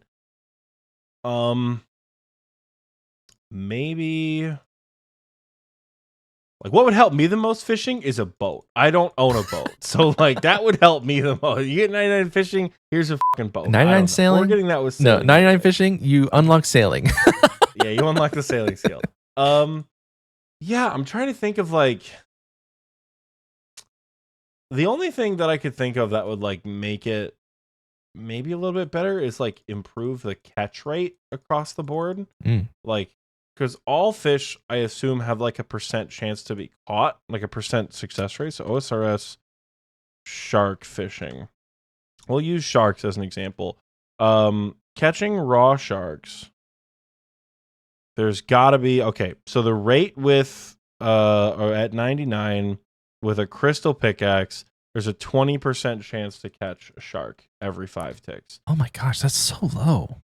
Yeah, with a crystal harpoon. With a regular harpoon, there's a 16% chance. At 99 fishing, if you're wearing the cape, maybe bump that up by a little bit, and you're just better at catching fish. That's when you're wearing the fishing cape, make it so that you know where the fish are at that point. You know how to catch them. That's your specialty. That's your thing.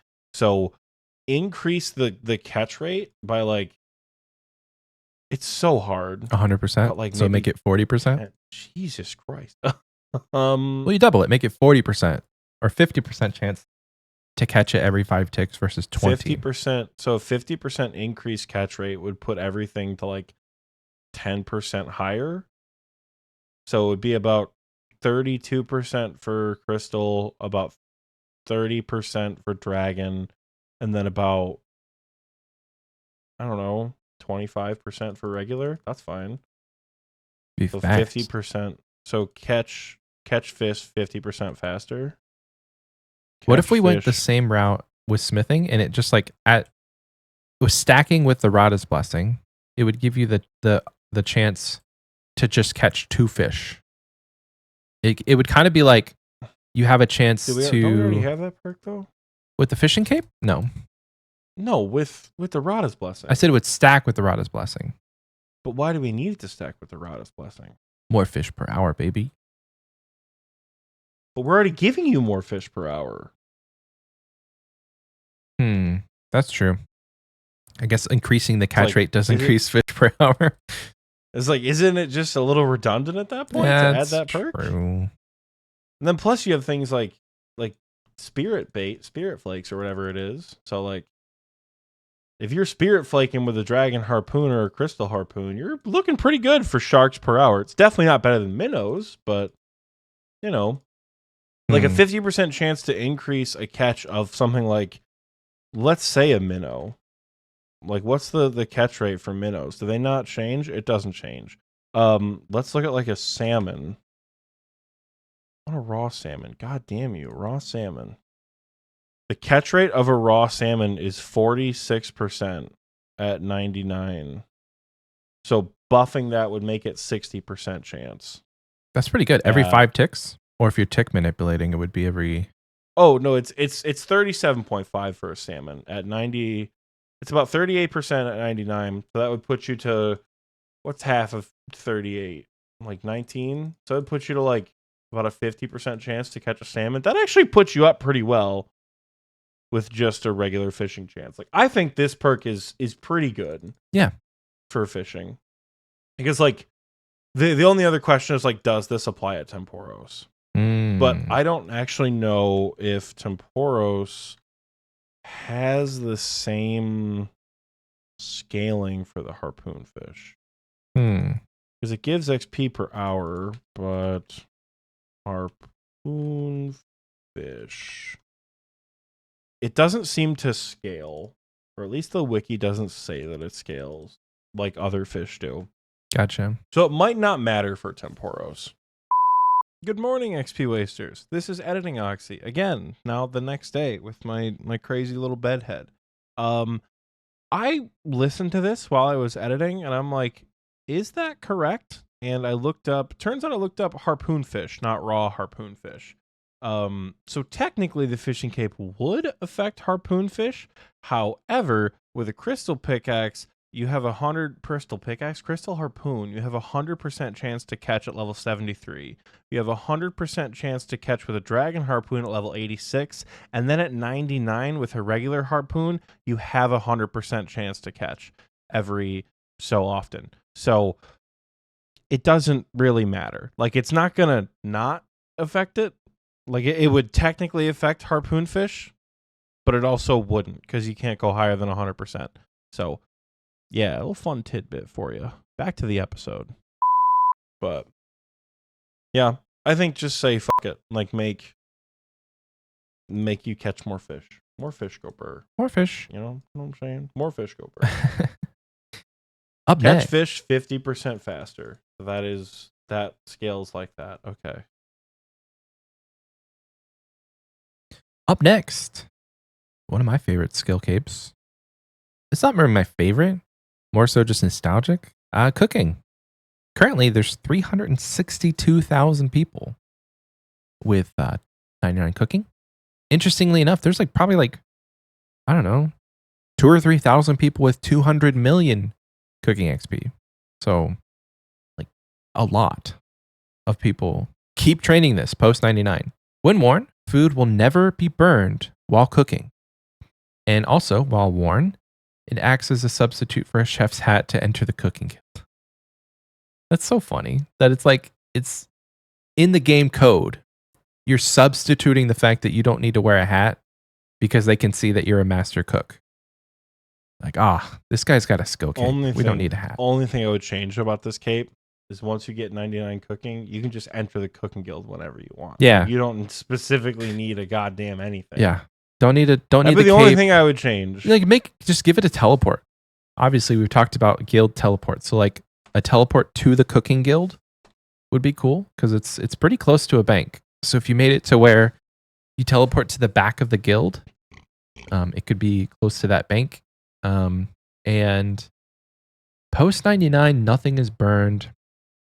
I don't know. Maybe no notes, dog. Well, here's what I'm thinking. I think no notes. Here's what I'm thinking. While it's worn, you can't burn stuff, and you have because you know how. So whenever you first start cooking, you cook your first fish, and then that second fish that you cook has an increased. You cook the second one faster, and then it starts on a normal, like however many tick cycle to cook everyone after that.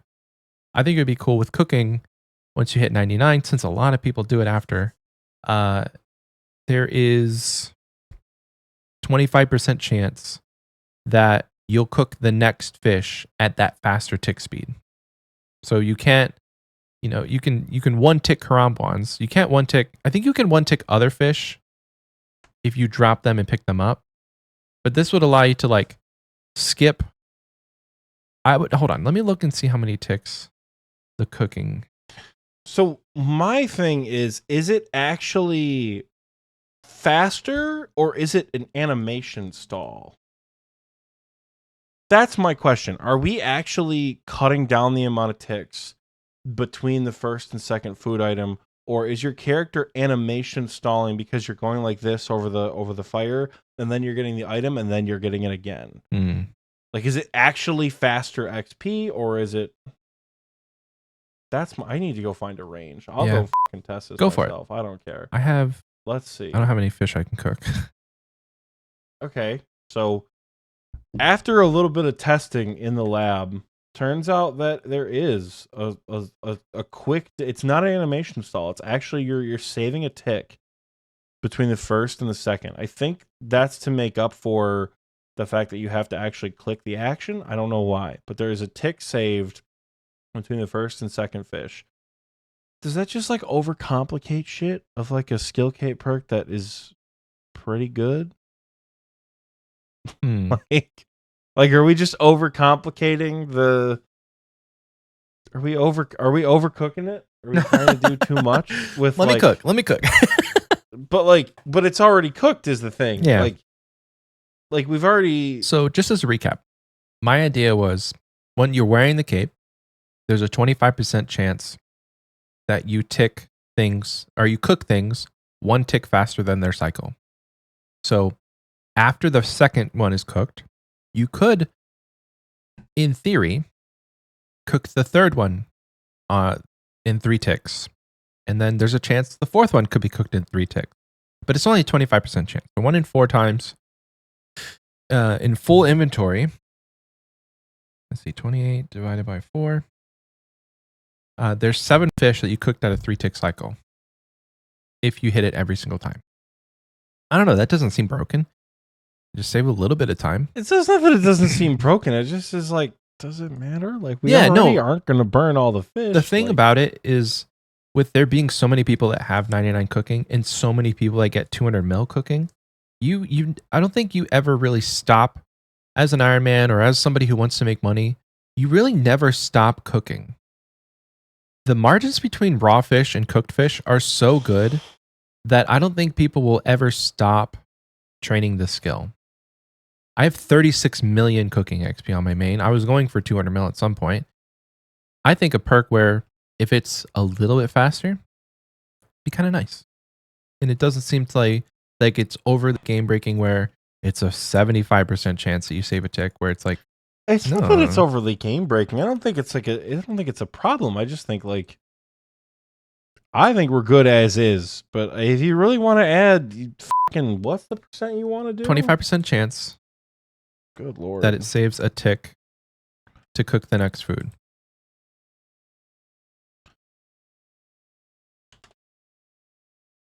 To cook food 1 cycle faster. Sarah Dahlman, aka Oxie's chair, says cook 2 per cycle. So instead of cooking 1 fish, it's the smithing cave. Fucking ridiculously fast that is. So you're one ticking 2 fish at a time. Are you saying like every time? 100% increase. So you would cook.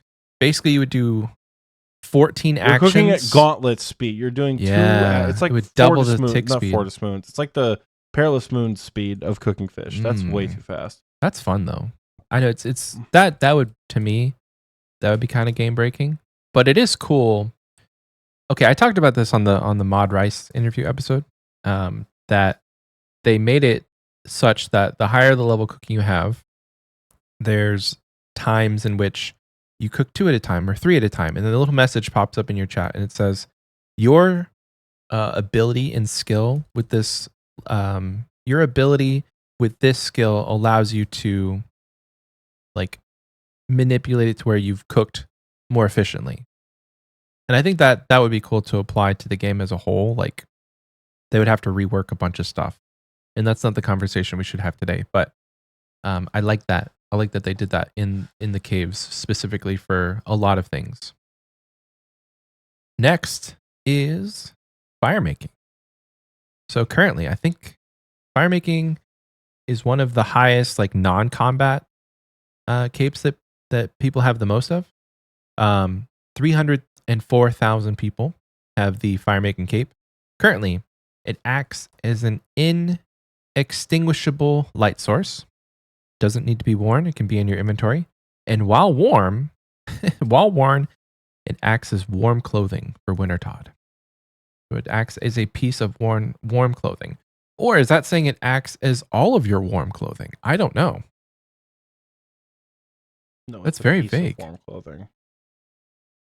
Oh, because none of the other skill capes do that. I think that's why they had to distinguish it. Yeah. Sarah Dolman says, fire making. You can burn logs without a tinderbox on top of any existing effect. What, that's you just a like max cape perk. That's gotta be I would rather put that on the max cape, but we'll get there. So fire making, the perk is mid. Currently, sure. But also no notes. No notes. Because kind of a useless what skill. do we do with why fire making? Add a useless perk. Like the only reason why you do fire making post 99 is to get the Winter Todd pet or the Winter Todd green log. Like, yes, some people are going to say, well, what about Shades of Morton? What about stuff like that? I mean, what about Pyre logs for the Dragon Full Helm? We're going to boost drop rates for that shit. We're not going to boost drop rates for Pyre logs or Chewed Bones. We're not going to make you save keys and Shades of Morton because it's only like tangentially related. I genuinely think this cape is the champion of mid. Like, no notes, nothing matters. Like, this is a useless skill. It has a useless cape. And because of that, we're not going to change it. I got it. I got it. Oh, no. This is crazy. Oh, no. Like, this is useless skill, skill. Like, it adds a fun element. Oh, no. Listen, it's not going to be crazy. It's not like when you're wearing the fire making cape, your potions are saved. No.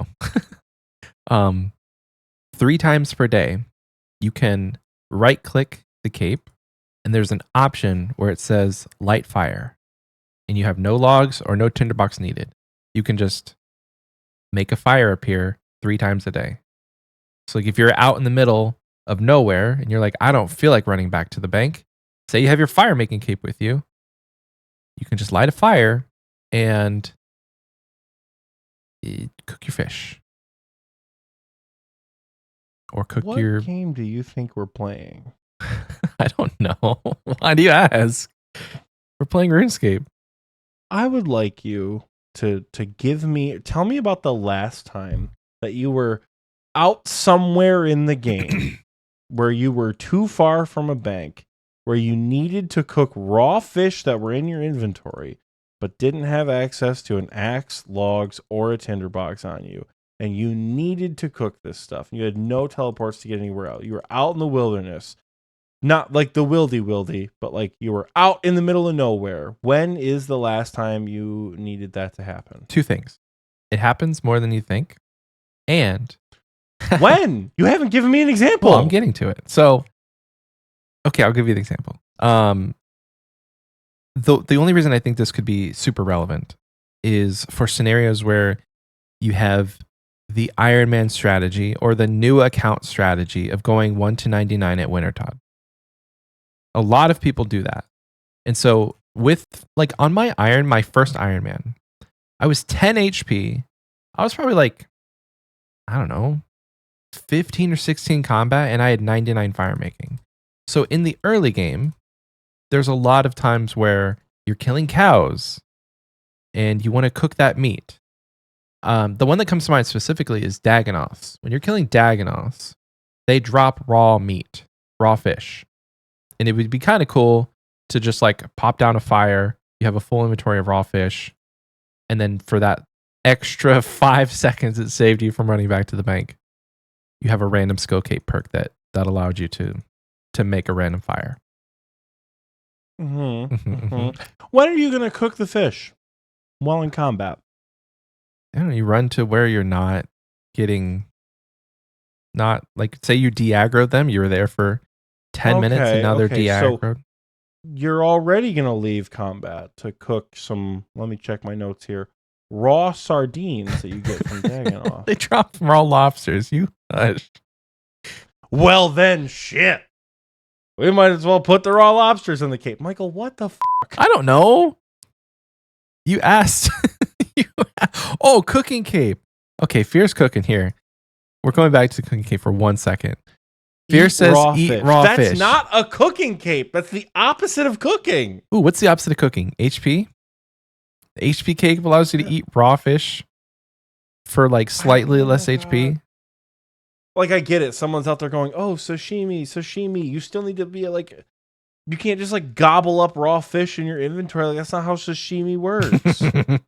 Anyway, oh my we're God. fire making. I could do no notes on this, but I think it would be fun to just throw in 3 times a day. That perk does not make a lick of goddamn sense. You are generating a fire. There's an Eagle Scout out there going, if I could generate a fire out of thin air, I would not be considered an expert fire maker. I'd be considered a magician. You can make fire out of thin air. How? You're 99 fire making. They figured it out. But you haven't figured it out, is my point. I don't know. We could teleport in this game, Oxie. Like, we can grab stuff out of thin air using magic. I'm thinking it's not wildly out of the question. It's not wild in the realm of a fantasy video game to be able to generate fire out of thin air. It's wild that you can do it because you're good at making fires with logs. Yeah. It's because like you've become one with the elements. So you're like, you understand you have the element of fire. But your mastery of the elements is magic. Hence, when you use magic for combat and utility. So, because there's no like earth skill cape. Okay, we're going Avatar on this. Fire making is a no notes cape for me through and through. Because I don't like. Gonna shoot it your down. Your head's in a place. Shoot it down. But can't even riff. Can't even cook. Shoot it down. Do you really want it to be Mr. I'm going to be agreeable this episode and then has found a counter for every single skill cape we've talked about? I'm going to be agreeable. I'm not going to call you. Do you really want to add a chance? All right. Pedantic. Do we really want to add 3 times a day, make a fire out of thin fucking air with no logs or tinderbox for some reason? Yeah. Perfect. What is the point? Because it's fun. And I'm telling you, a lot of people, not you. This is not the most redundant. This is not you. This is up there with mithril grapple redundant, Michael. The cape is redundant. The skill is redundant. How are you going to make... Okay, this is a genuine thought. Like, I'm reaching because fire making is so useless. You have to, like, you can't make a useful perk out of a useless skill. It's really not possible.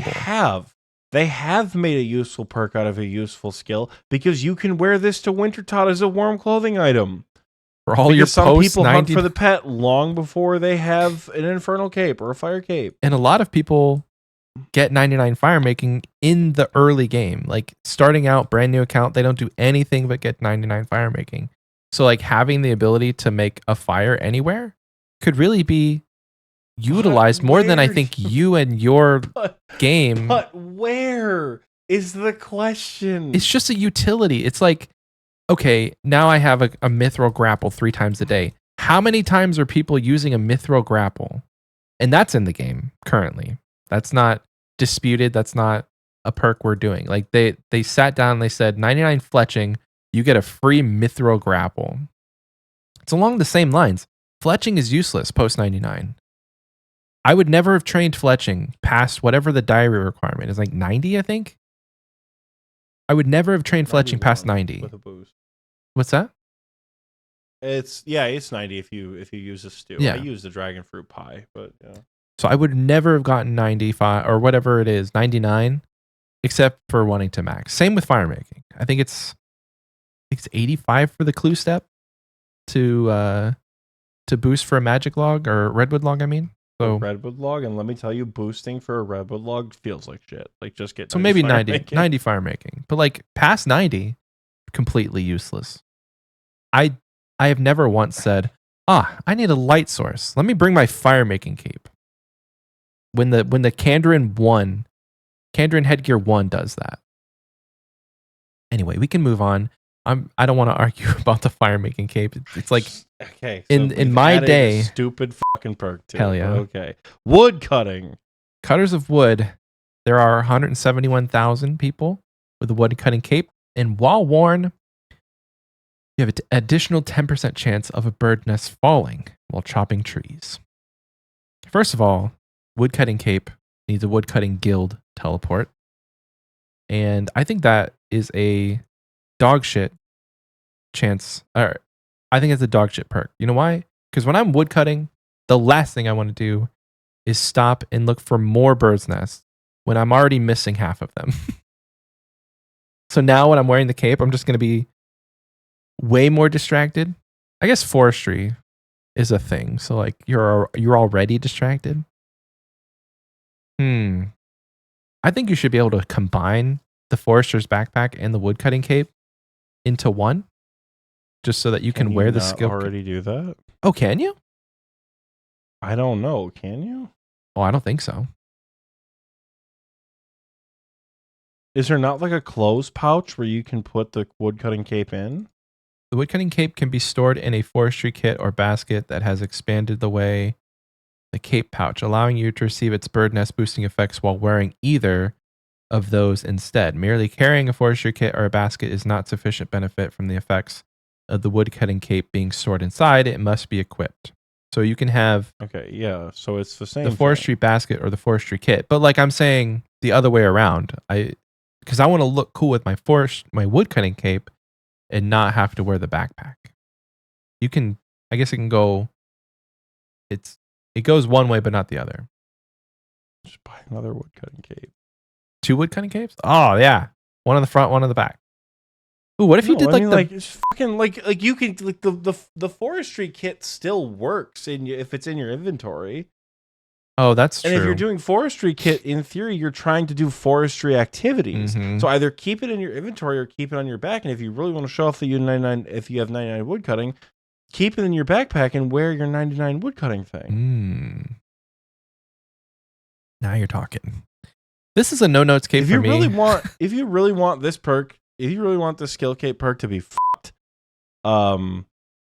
bird's nests are automatically collected and they're noted in your inventory. Oh yes, I love that. That's the biggest thing with bird's nests is they're not notable. I love that actually. Maybe we run into an issue then when we get shit that's in bird's nests. That usually is the problem when we have, because I don't know if you can note seed nests or clue nests or anything like that. I imagine you can't, right? So that does turn into an issue of like, well, what happens then? You can note seed nests? Yeah, you receive them noted whenever you unpack a seed box from Wyson. I'm just trying to think, like, oh man, like, is it like what do we do about clues at that point? Like, if we know, because then it's still 3 inventory spaces for seeds, regular birds' nests, and whatever. But I suppose that's a lot better for a longer wood cutting grind than having like 12 in your inventory. Yeah. So maybe just like all birds' nests are noted except clue nests, because I imagine you can't note clue nests. Probably not. Oh, and then the clue nest would just go in your inventory. So essentially, it's like when you're wearing the cape, you have a 10% chance of receiving a 10% additional chance. And then if you get one while you're wearing the cape, anytime it goes, you would have received a bird's nest. It's just going to appear in your inventory. So I think you just solved my dilemma. All birds' nests are noted. All birds' nests are noted and sent straight to your inventory. That's the best possible perk. Like clues, whatever. We'll work out the kinks with clues, because like if you get a clue nest, it's probably going to be unnoted, which like, okay, whatever. I don't think you should be able to note bird's nest in your inventory. I think it's a little too game breaking, because that's a banker's note perk. But if they just show up noted in your inventory, what it does is it helps people who are trying to get the beaver pet not have to worry about banking as often. Yeah, because that's genuinely the only perk and stipulation. So all birds' nests are noted, sent straight for your inventory. Woodcutting is now the best AFK skill in the game. You want to know another crazy perk that I think you're gonna hate? Oh, probably, yeah. Okay. 10% chance. No, sorry, not 10. 5% chance that when you chop a log, it will go into your inventory noted already. Just that one singular log. So that if you're just chilling at Redwoods, after 2 weeks, you have 1,000 logs noted. Farming cape. How do we feel about the farming cape? Unlimited teleports to the farming guild, and when warm, herb patches have a 5% increased yield to harvest. Currently, 243,000 people have farming. This one doesn't seem crazy already, but why stop at herb patches? I think everything should have a 5% increased yield. Why stop at herbs?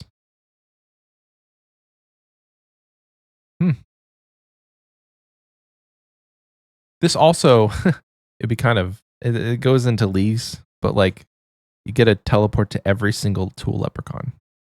Oh my god, what is it? We're trying to make these SKILLCAPE perks useful, not ridiculous. That is pretty ridiculous. Yeah, 5% yield to everything. Why stop at herbs? Because I think post 99, people only do herbs. Not if you're pet hunting, because I think that's why. A lot of people pet hunt. But you don't pet hunt by harvesting the fucking coconuts off of a palm tree. You pet hunt by checking it and then spawning a new one. Coconuts are a set amount. You're never going to get more than 6, I think, or 5. But you know what I mean. Like, people don't... Well, like if you are getting snapegrass, or you want limpworts, or things that people farm for supplies, like secondaries for herb lore, there is so much post 99 farming needed to max your account. If you're an Iron Man or you're Bronze Man moding it or whatever, like you're definitely not going to get banked 99 herb lore just by getting 99 farming. So then having the ability to have a 5% yield on the things that you're farming also for secondaries would be a nice perk. Because again, why stop at just herbs? I understand that people probably only really do herbs because it's a good enough money maker. But I think 5% for everything. That is like, you could call it like flower, allotment, and herb patches. Not everything, but like the other 3 major patches that are in the game. You could do cactuses.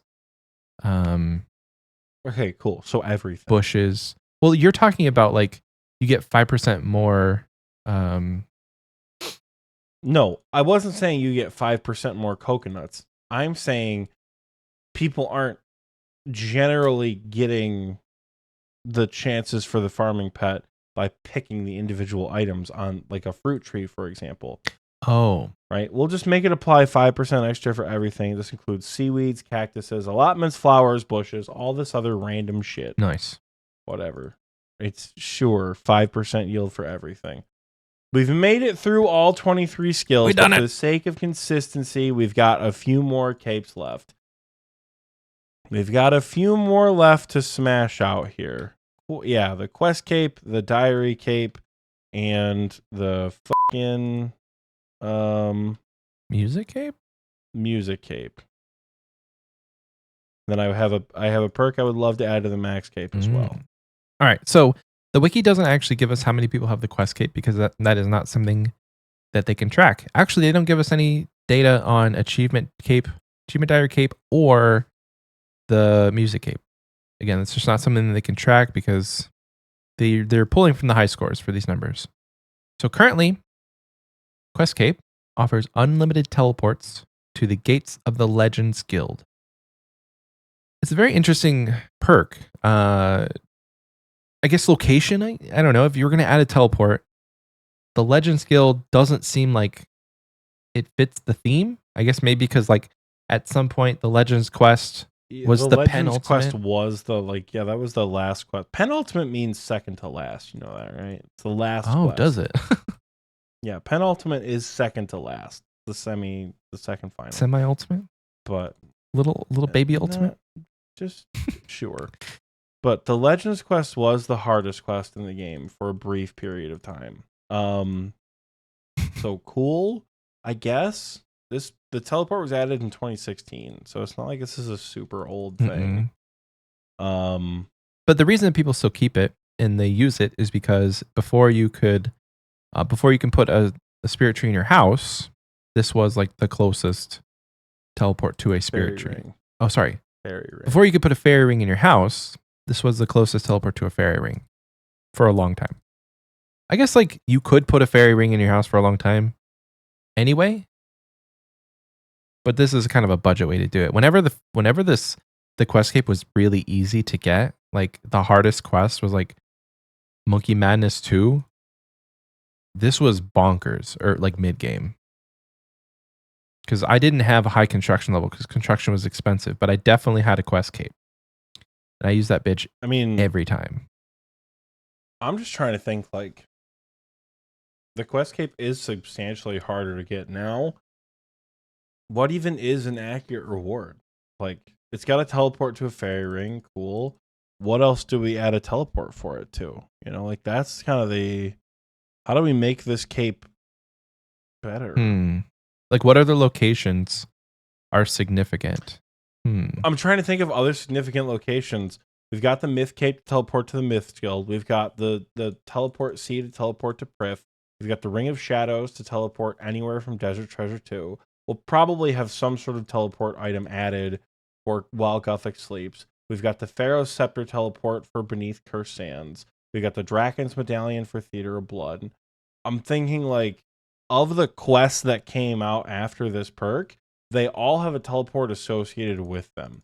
Maybe there's something with a quest cape that you can add. Like, maybe with a quest cape, as long as you have a quest cape, you can talk to the wise old man. Maybe with a quest cape, you can do Tears of Guthix twice a week or something like that. Oh, that'd be cool. I don't know. Maybe it's something like that. Like, there's some sort of like perk you get for having a quest point cape. Increased that tier collection, because I know that you can collect longer with more quest points, but maybe if you're wearing the cape, it gives you. I think maybe twice a week, because that's like straight up doubling the amount of tiers if you do it twice a week. Like, I think that's kind of cool. Yeah, you know, and then it also keeps people motivated to keep their quest capes, right? Right, because there's no motivation to do the new quests as soon as they come out. If your only perk is now dead content once you have a fairy ring in your house. I was thinking, give it every guild. Make every guild a teleport location. Heroes Guild, Legends Guild, Myths Guild, Warriors Guild. Those are all Champions already Guild. Teleports. I know they're already teleports, but just make them that's the thing. all on Like, the cape. Like Warriors Guild and Champions Guild is the combat bracelet. I don't think Heroes Guild specific. I think Heroes Guild is the only one that doesn't specifically have a teleport. But I think like Well, there's instances like, we okay, can do that. on the Fishing Cape, you can go to the Fishing Guild, right? But there's already a Fishing Guild teleport. So it's not, the precedent is already set that you could have 2 different ways to get to the same place. Maybe it's different teleport locations. Maybe with the Quest Cape, you're teleported outside the guild so that the Mist Guild in some instances is a better option. But say you already have your Quest Cape in your inventory, teleporting outside, because it's pretty close to a spirit tree, the Mist Guild is. So maybe that becomes like the spirit tree teleport. Or is the Myths Guild close to a spirit tree? Yeah. It's like right outside the Mist Guild, there's a spirit tree right there. Would you look at that? You learn something new every day. I've used that spirit tree a lot when you're doing, I think it's medium or easy clues, when you have to get to the Corsair Cove. I just used the boat from Remington. Oh, okay. I didn't know that existed, actually. You learn something new every day. The dock, exactly. The dock on the other side of the Remington will take you to Corsair Cove, which is closer for the medium clue step where you have to talk to the whoever. Heck yeah. So yeah, every guild outside would be cool. The only one that doesn't currently have one is a Heroes Guild. So just making it more in line with like, what's the theme? The theme is guilds. Well, just add the other guild. But I like yours. Like increased tier collection. Just like instead of being twice a day or twice a week, because that's a lot more work, just allow you to collect tiers twice as quick. It's the same thing. Like you're still doing it once a week. It's just twice as fast. Saves you from having to remember the daily scape thing. We're just getting pedantic. Sure. We're just getting pedantic about fucking twice a week, double the amount of tiers twice as fast. It doesn't fucking matter. 6 of one, half a dozen the other. Yeah. It's just the frequency. So like teleport to all guilds in game. I mean, all combat guilds, I guess was how you would classify them, like legends, warriors. I said all quest guilds. Quest guilds, yeah. Oh, right, because you need to do quests to unlock them. So the Warriors Guild technically wouldn't count. You're right. That is kind of cool. I wish that there was like a more useful, like these. I wish that these guilds had more use. I know the Myths Guild is really useful because there's dragons and there's a range there, and it's pretty close because you have the teleport. But like the champions, heroes, legends, those are pretty dead content. You're just doing the quests to be able to get other things. I know you weren't back in the day because that's where you would buy your dragon gear and like some of these good armor upgrades, but it's pretty dead content. Moving on. All right. Diary Cape. Unlimited teleports to all diary masters, including Twiggy Oakhorn. This low-key could be a no-notes cape for me. I think so too. Because you already have all the perks, so Diary Cape is a no-notes cape. We could get, frankly, like an entire episode nitty-gritty going into each city that has a diary and figuring out what else you could add to like the diaries. 5-hour episode without question. That would be the longest episode on our roster. Yeah, for sure. Well, because like you would have to, we would essentially be looking at all of the individual city perks and figuring those out. But like, you already kind of have all those. The cape itself, I like the fact that you just have teleports to all the. I think it's what masters. Everyone would have wanted. Like this is they did this cape right. It's just every diary giver, that's a teleport. Cool. Get it done. Music Cape. Unlimited teleports to Phalo the Bard. Useful for master clues. Who the fuck is Phalo the Bard? You say Phalo. I say Fallow. Is Fallow, whoever it is. What this needs, the Music Cape, it's not out yet. But thinking future oriented, this needs a teleport to the Bard's College. Oh. Is that coming with this needs a teleport? Varlamore? It's Varlamore Part 2, Hell I believe. Because they've already teased it. With like the bards in Varlamore right now, we're just like, we're making our way to the Bard's College or whatever. This needs to teleport to the Bard's College. And for the love of God, do not make holiday tracks needed to trim this fucking cape. Because I'm so annoyed that I missed Dot's Yuletide that I have to wait till next Christmas. And then, because who gives a shit about the Easter event? Sunny Side Up. I didn't fucking get that one. So now I have to wait till Easter 2025 to get my fucking trimmed music cape back again. And that is so fucking annoying. Well, what would be... I understand where you're coming from because it's really frustrating, but like, how do you trim your music cape? Do you just have a quest cape? Is that how you do it? Style. No, we need to have all the tracks to trim your music No. I'm saying if you take away that requirement of you don't need all the tracks, like all the holiday tracks don't matter, then is it just you have a quest cape and achievement diary cape to trim it and it doesn't go away? Just a selfish thing. Oh, okay. Fuck 'em. Give me my white and black cape back. Fuck 'em. Anyways, the big one, the last cape on our list. Max cape. With the other 23 skill cape perks that we have added, has become a redonkulously powerful cape. Yeah.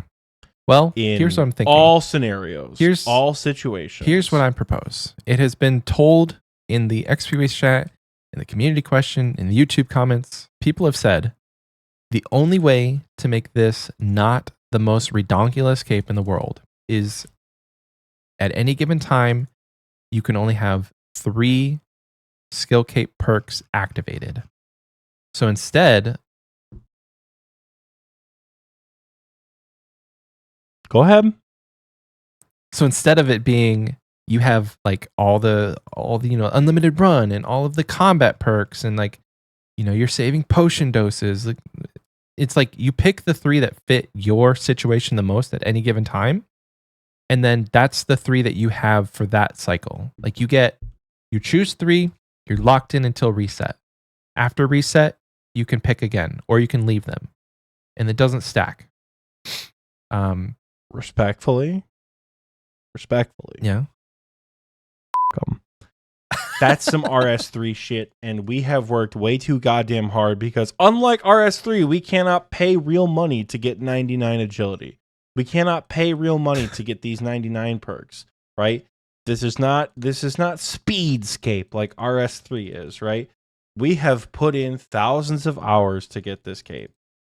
So, as players, we're not going to be shoehorned into choosing 3 of them, which means you're going to choose 5% damage reduction, unlimited run energy, and 10% chance to save potion doses. There's no fucking reason to change those in most situations in a combat encounter. We're going to get all 23. We're going to get all 23 perks at the exact same time because fuck you. Maxing is hard and it deserves to be a perk with a cape. And as a max player, Michael, I know you agree. I agree. Additionally, the max cape also acts as a tool belt.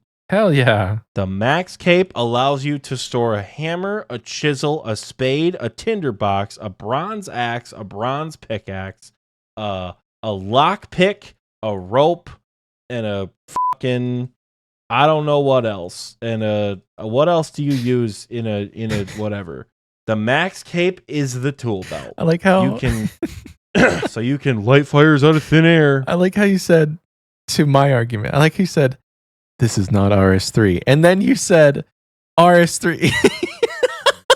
But the tool belt is quality of life. The tool belt is the piece of quality of life from RS3 that people have wanted so goddamn bad. People have wanted a tool belt from RS3 forever in this I would love game. it. I would love it. And I think that'd be a great perk. I think limiting the max cape, because that's what RS3 does, is a totally different standard and also fucking stupid. Because mining is a 5K per hour fucking skill. And I'm not going to have to choose on my max cape what I want. That's dumb. Mining is 700K an hour in RS3 or something. Yeah. I don't know. I've not played the game to know. Makes it. But like, everything's busted, so you have to choose. So it's not like you only wear the max cape and nothing else. Yeah, also, RS3 skill cape I want to see what the perks of these things are. Oh frick, we should Cape of Accomplishment. we should blind react to, or like we should go in blind, not knowing anything about RS3 and just rework RS3 skill capes next. Jesus Christ. Archaeology cape, what's the attack cape? 2% chance for degradable items to not degrade. The HP cape doubles life point regen, stacks with fortitude. Construction cape is actually worse. Really? Yeah, construction cape is actively worse. Has a 5% chance to save any plank when building. This perk is active when training in the player-owned house during construction contracts and while using the portable workbench. Only 1 plank per action can be saved when the cape triggers. That's actively worse. 5% 5% chance to save 1 plank if you're using like 8 per action. Yeah. I think, frankly, RS3 is also doing a disservice with their skill capes. Because what the hell? We're going to go on an RS3 arc once you max, and we'll only play RS3 for like 6 to 8 months. And then we can max, and then we can talk about the cape. Or we just take all the Patreon money, save up for 6 months, and then you and I just like pay to win, get max capes in RS3. Funny enough, the fletching cape, it allows you a 0.75% chance to make extra bolts, arrows, and darts. And it's additive with other benefits. We just did that. Extra XP. Except for ours was 5%, right? Yeah. Busted. Yeah, fuck 'em. Well, yeah. So not only is RS3's max cape dumber, it also you have to choose. The skill cape perks are objectively worse. So I'm just gonna say tool belt. Tool belt. Hell yeah. Because if they're not gonna add it any other way, I think having the max cape as a tool belt, I think it truly encapsulates all of the skilling prowess that you have. Is there space in this game for a completionist cape? And what would that look like? So there's been is there space in this game for a comp cape? A lot of discussion in the collection logging community about what that could look like. Because a completionist cape in RS3, it has specific tasks that you have to do. And then like what is completion in terms of old school RuneScape? The collection log, this game has been out for what, 12 years? It's like 2013, 11 years now. There's people who still have not completed the collection log. And they've been playing since day 1. Has anyone completed the collection log? Sorry, there is no one. Let me rephrase that. No one has completed the collection log.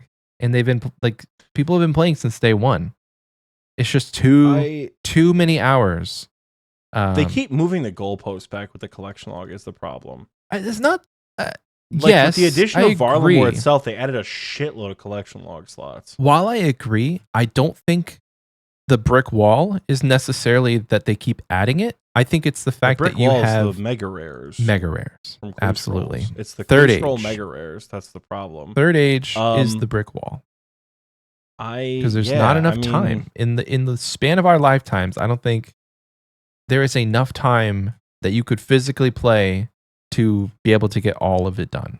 So they would have there's a way to do it. Go ahead. I was just say you'd have to make clue scrolls stackable. You would have to make clue scrolls significantly faster to complete than they are right now for anyone to really black out the collection log and get it totally done. But that said, I think there could be a way to, like, for a completionist cape, you have to complete every section of the collection log besides the individual clue tiers. Yeah. Right? Green log everything? Even, like, if you go into the collection log, they have a hard elite and a master rare. Other than those 3 slots right there, so it's 45 items that you are not obligated to get.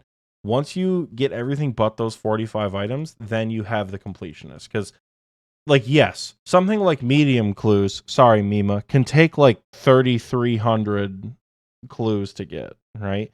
It's a lot of work to get some of this stuff done. But in theory, you've completed a lot of shit. Yeah.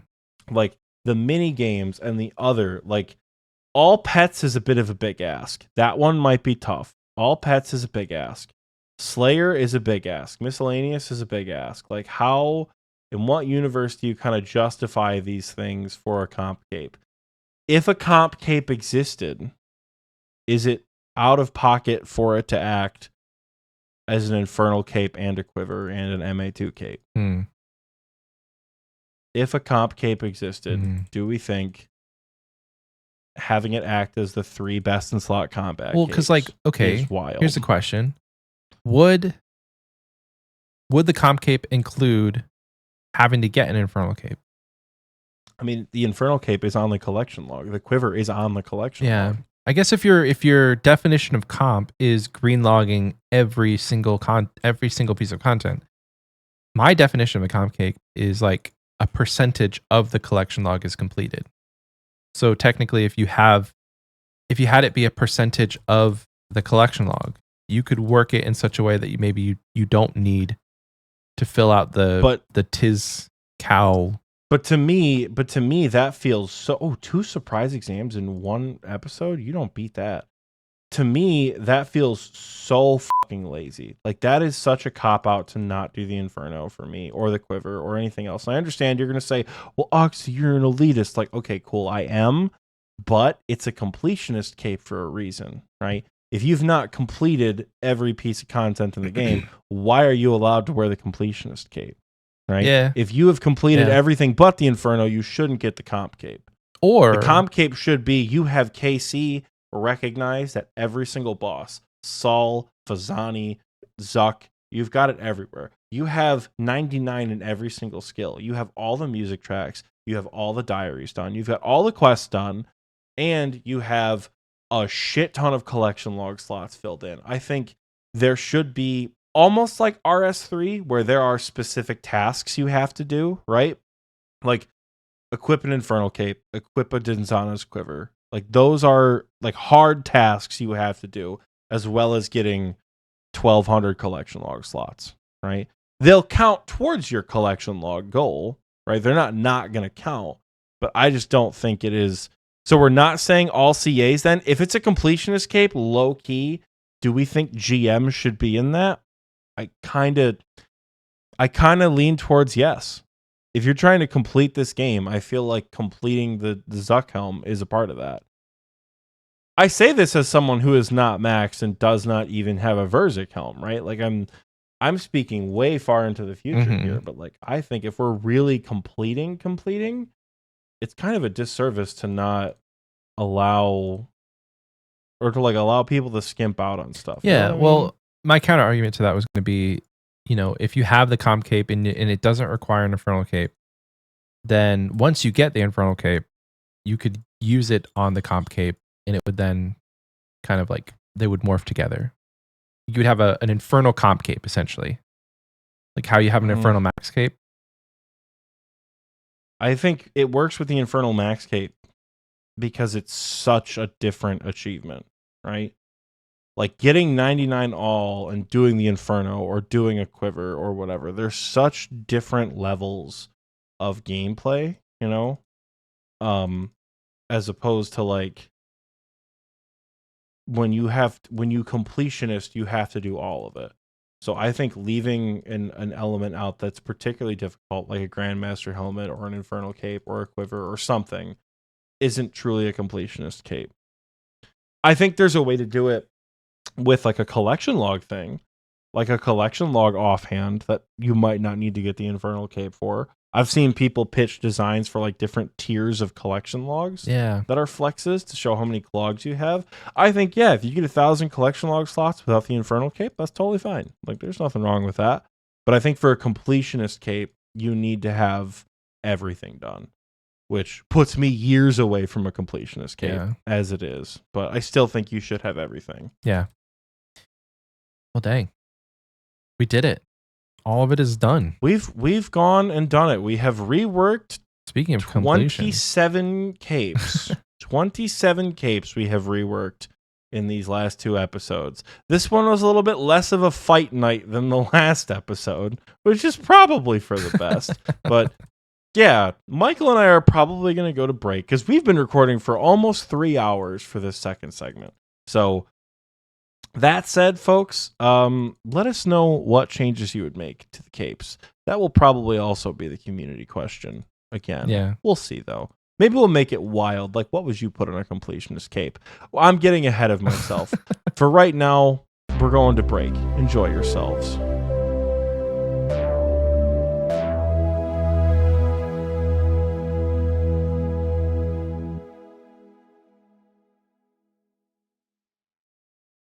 How you doing, you bastards?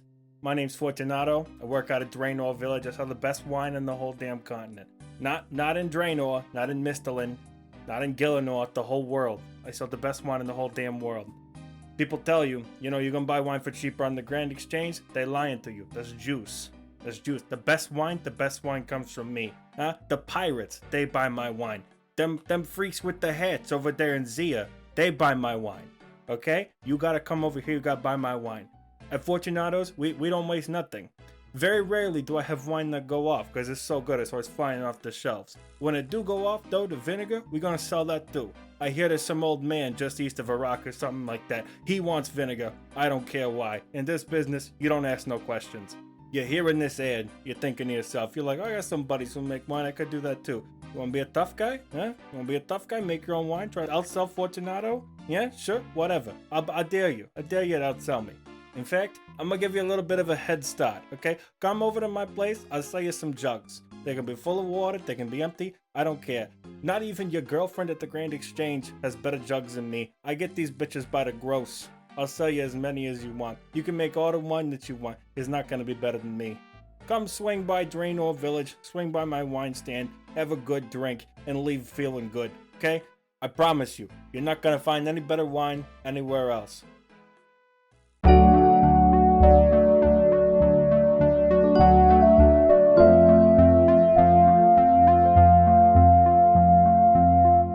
Welcome back. I hope you enjoyed that commercial because I know that I sure did. Folks, it is the second half of the episode, and Michael and I are on a speed run challenge this time because we've got stuff to do after the recording, and we looked down and said, holy shit, we spent 2 hours and 45 minutes on what was supposed to be a quicker segment of the show.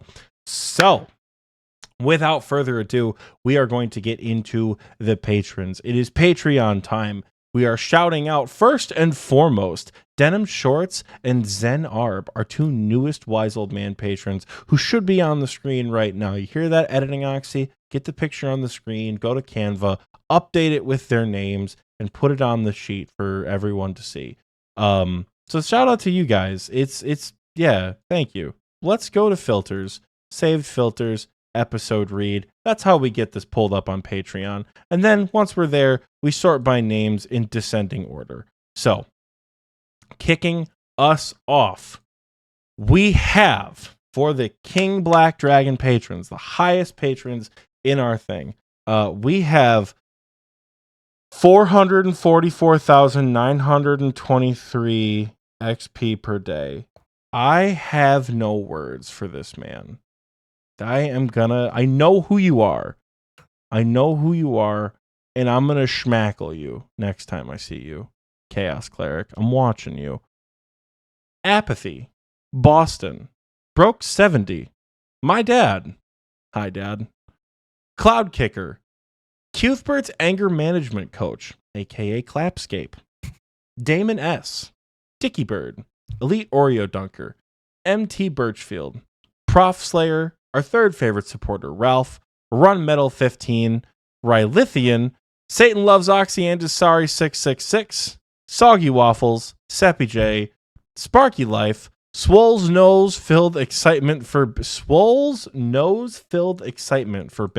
Wow.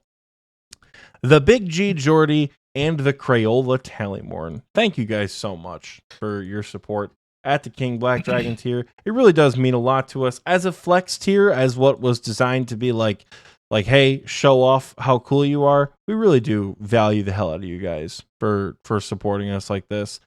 It helps us do a lot of cool stuff, like go to RuneFest and do like fun giveaways and things like that. So we thank you guys. You guys are fantastic. If you want to support us, for any dollar amount or free. Finally, you can support us for free on Patreon by just showing up and saying that we're cool and liking the page. You can do that by heading over to patreon.com/XPWaste to support financially for as low as $1 or not financially by just telling us that we're doing a good job. Yeah. That said, now again, I'm throwing things over to Michael for the community question. That was pretty good. I think that's a PB for Patreon reads. I'm going to submit that to the TNL PB submissions while Michael reads this section. The PB was denied because while you said put them on the screen, I don't think you said anything like, thank you, wise old man, or love you. But that's fine. We'll review the tapes. We're saving ticks. We're saving ticks, assuming they know we love throw up them. the hearts, Right? Just throw up the heart. Yeah. Anyway, community question time. Losing ticks, Michael. Come on. Last week we asked you guys, how would you change a skill cape? Of the first 13 that we talked about. So we gave you our suggestions. Now it's time for you to give us yours. Starting us off, Otis says, meh, 3 out of 5 stars. If it hit the 4-hour mark, I would say 5 out of 5. Get good. JK, I loved the 4.5 out of 5. Love the episode, 4.5 out of 5. Not necessarily the answer we were looking for, but it's the answer he gave. DJ says 10% more runes crafted while you're wearing the rune crafting cape. I like that. Does it stack with the outfit? Because that's bonkers. Rune prices in the bin. D4 Drake says herb cape, while worn, allows you to make an untradeable 5-dose potion. Encourages post 99 herb lore, no market crash, and isn't too game breaking to the end game. It's only an extra 9 brews, 10 restores doses in the Inferno Oxie. 9 brews. 9 extra brews in the Inferno. Or 9 extra doses. So that's like 2 more brews in the Inferno. That's still a lot of goddamn doses. But it's not. That can mean the difference, dog. But you have to spend the time making all of these untradeable potions. I think that's more so like the trade-off. It's like you get to 99 herb lore. Great. You've spent all the money and the time getting there. Now, for every Inferno run, you have to spend the time making these untradeable potions to then use them. So yeah, you get more in the content that you're doing for that one piece of content, but you have to spend like a considerable amount of time making them, gathering the resources for them. You're buying them, I guess. You know, herb lore is not a considerable amount of time, but I'll let it slide. Bob Dole says herb lore, decant potions whenever you want in addition to the current perks. Oh, okay, hold on. Let them cook. Be pretty nice. Right click the cape potions. and just decant your potions. Decant bank. That'd be where it's at. But that would really mess up because I have like a lot of 1-dose potions I use for pre-pots, but no, that's good. Well, you can choose. Like you could take all your 1 doses, drop them on the ground, and then decant the bank and then pick up your 1 doses again. That's nice. Bob Dole, way to go. Fizzman15 says, make the hit points cape give you 1 free revival per day, like Undying Retribution from Leagues, but without the explosion and only once per day. Oh, that'd be cool, actually. Because there's a lot of content that, like, not a lot. There's 2 pieces of content where you do get a revite, Jad and Zulrah. So now you have 2. Mock Cat says, for the most part, I agree with Oxie. 10% potion save is perfect. Anything more and it's absurd. The stronger potion doses is League's levels of broken. Thieving sucks. I don't want to do it post 99. And they're not even 99. Nice. Ben says, I'd make HP Cape give you a teleport back to where you spawn. Oh, okay. So like spawn location teleport? A respawn teleport. That's not too bad. I like that. Like all the respawns have existing teleports, but in theory on a max cape, that'd be pretty nice. Yeah, that would be cool. That would be cool. OC Dam says, search the cooking cape to have a 1 in 1 trillion chance to max your account.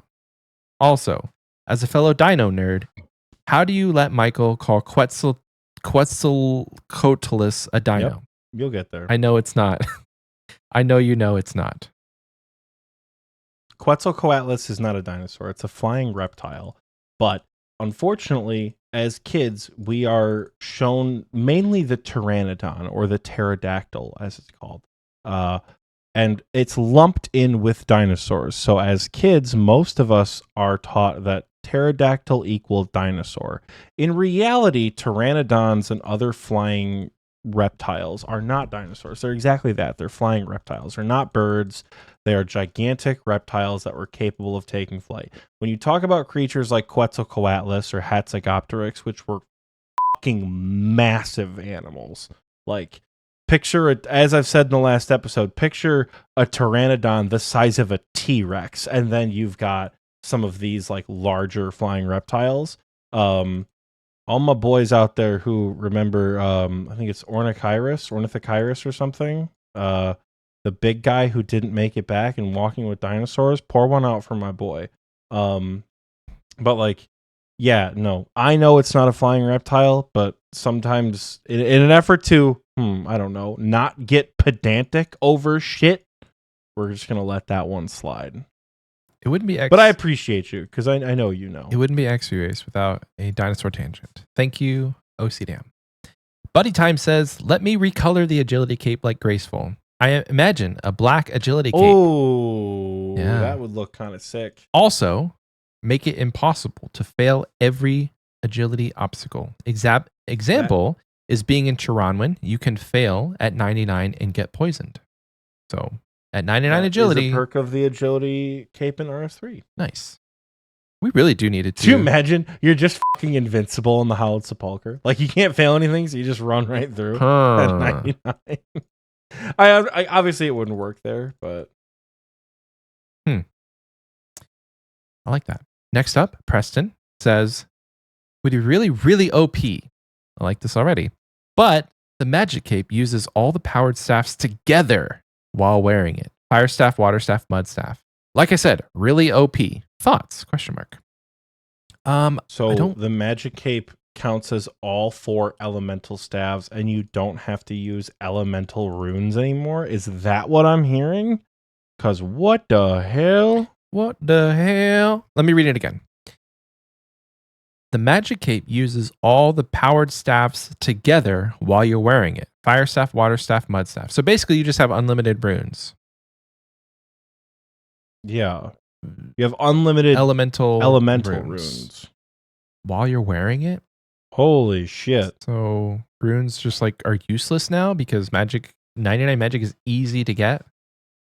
No, runes aren't useless. The elemental runes are the cheapest ones, but blood, chaos, soul, death, those still need to be That's true. used.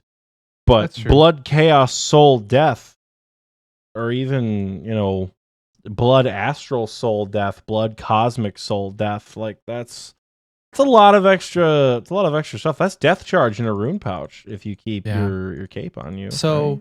I mean, you could already put it's death charge and thrall at the end. Whatever. At the end game, I would say even in the mid game, like the point I'm at on my Iron Man, elemental runes are basically unlimited at this point. Like I can just go to a shop. They have rune packs for them. The 3 or 4 GP they cost is not going to hurt my bank if I buy 10,000. That's only 40K. So it's not really that OP.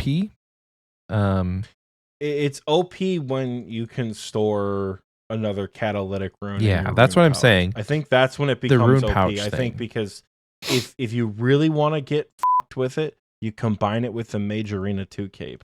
So you have a 99 magic Mage Arena 2 cape that provides a damage boost. You don't use any elemental runes, and you can keep 4 extremely powerful catalytic runes in your upgraded rune pouch. Which should open up the space for a lot of like crazy spell combinations. That'd be cool. And then also like if you're trying to do like a spellbook swap speed run tack, you could do that too. But we're overcomplicating it for ourselves, and we're trying to speed run the community question. I like it. We are. Next up, Brooks70 says, I would give the HP cape the benefit of making you immune to diseases and venom and poison, and of course, the 2x regen when worn. Immune to venom and poison? I think poison, yes, but not venom. Because you could get 99 HP way before you do things like TOA and in Zulrah, and like what, like the Serp Helm just doesn't matter anymore. Because yes, I would sacrifice the cape slot to not have to worry about Venom at Zulrah. I absolutely would not. I would, because you're a main account. Damage, baby. Damage. It doesn't matter. You're taking less damage. Immune to Venom is like, but you're insane. dealing more damage. If you wear a Serp Helm and a Quiver, or a Serp Helm and a Mage Cape, you're dealing more damage. I still think it would be Speed. an early game meta to get to Zulrah quicker on an Iron Man. Moving on. Brooks, I like that idea. Let's do it. Moving on to our YouTube replies, we asked you guys the same question. How would you change a skill cape of the first 13 that we talked about? Ormsy says, damage reduction makes perfect sense for a defense cape perk. Thank you for agreeing. Jordy says, I love Oxie's take on the prayer cape. I would like the prayer cape to just add the Bone Crusher and Ash Sanctifier, or make it so both items no longer require any charges. Another idea would be to having the same effect as the HP cape, but it cutting the prayer drain by X%. So instead of like you gain 2 times, that's kind of what we did, like reduce prayer drain. No, we had Catacombs effect plus Bone Crusher Sanctifier. Oh, okay. Effect So with he's the fog saying level. X%. My original idea of like increasing the amount of time you have with your prayers based on percent. It's complicated, but I think that's what he's agreeing with. Gotcha. And he goes on to say, edit. My first idea was way too OP, and the Herblore Cape debate was an inkling to change that. I was making prayer potions half 6 dose rather than 4 dose, or making it so you have an X% chance to not consume the prayer dose you drank. It's kind of OP. I think anything you do with Herblore when it comes to manipulating potions is just going to be crazy. We landed on 10%, right? 10% that you when you drink it. Okay. Jacob says Herblore Cape should give you 2 things. Number 1, every potion you make is a guaranteed 4 dose. It's going to be basically a permanent amulet of chemistry. And 2, every potion you personally make gets a 5% boosted effect. These will be untradeable because you have perfected making potions. Your potions are better than anyone else's that you can buy. And this is the perfect reason to train post 99. I like this, like where people are cooking with like any potions you make, like any special potions you make past 99 are untradeable. There are certain instances where I think you would want to like toggle that on or off. So have that, do with that what you will. I'm going to try and speed read this because Gangly Goat Games has listed all 13 with their own perks. So ready? Then how about we just put that bitch on screen? On screen now. Gangly, you guys can read that here for the next couple seconds. Pause the read if you want to. Pause the video. To pause read. the video and look at the responses from Gangly. Good stuff here, man. Good stuff. And finally, for the community question, Oxie's Chair says, I would love the Herblore Cape to have a plus 10% chance to make a 4-dose potion instead of 3, stackable with the Amulet of Chemistry, and a 5% chance not to consume the final dose of a potion only when wearing the cape. I think that kind of is along the lines of what we did, right? Like, but he's saying it's only on the final dose. It would just like go back into your inventory as a 1 dose, and it's only 5% chance. That's going to do it for the community question, guys. I kind of like where Oxie was going with the community question. Instead of like asking you about these 13 kind of boring skills that we just talked about, what would your idea be for a completionist cape? What would you want to see on a completionist cape? What would it do for you? What would it do for you? You don't have to answer all 3 of those. What would it take to get? Fuck it. Answer whatever you want. Yeah. Just like, well, the question is specifically, what are your thoughts on a completionist cape in old school RuneScape? Let us know what you're thinking. You can answer that question on the community question section on Spotify or the pinned comment of this YouTube video. Throwing it over to Oxie for Achievement of the Week. Oh, it's Achievement of the Week time, folks. People did a lot of stuff this week. Like I said, we're trying to speed run, so we're going to be going fast. Kicking us off with the miscellaneous category this week, we have 2 new quest capes, Lucifer and Variel. got their quest capes this week. And Matt Slack Mason, one of the new captains in Springo 24 here, got his music cape this week. Shout out to you. In the combat section, Rilokai, I think that's how you say his name. Rilokai got his first fire cape this week. We do love a first fire cape around here. The Noob and Fairnen both killed Zulrah for the first time.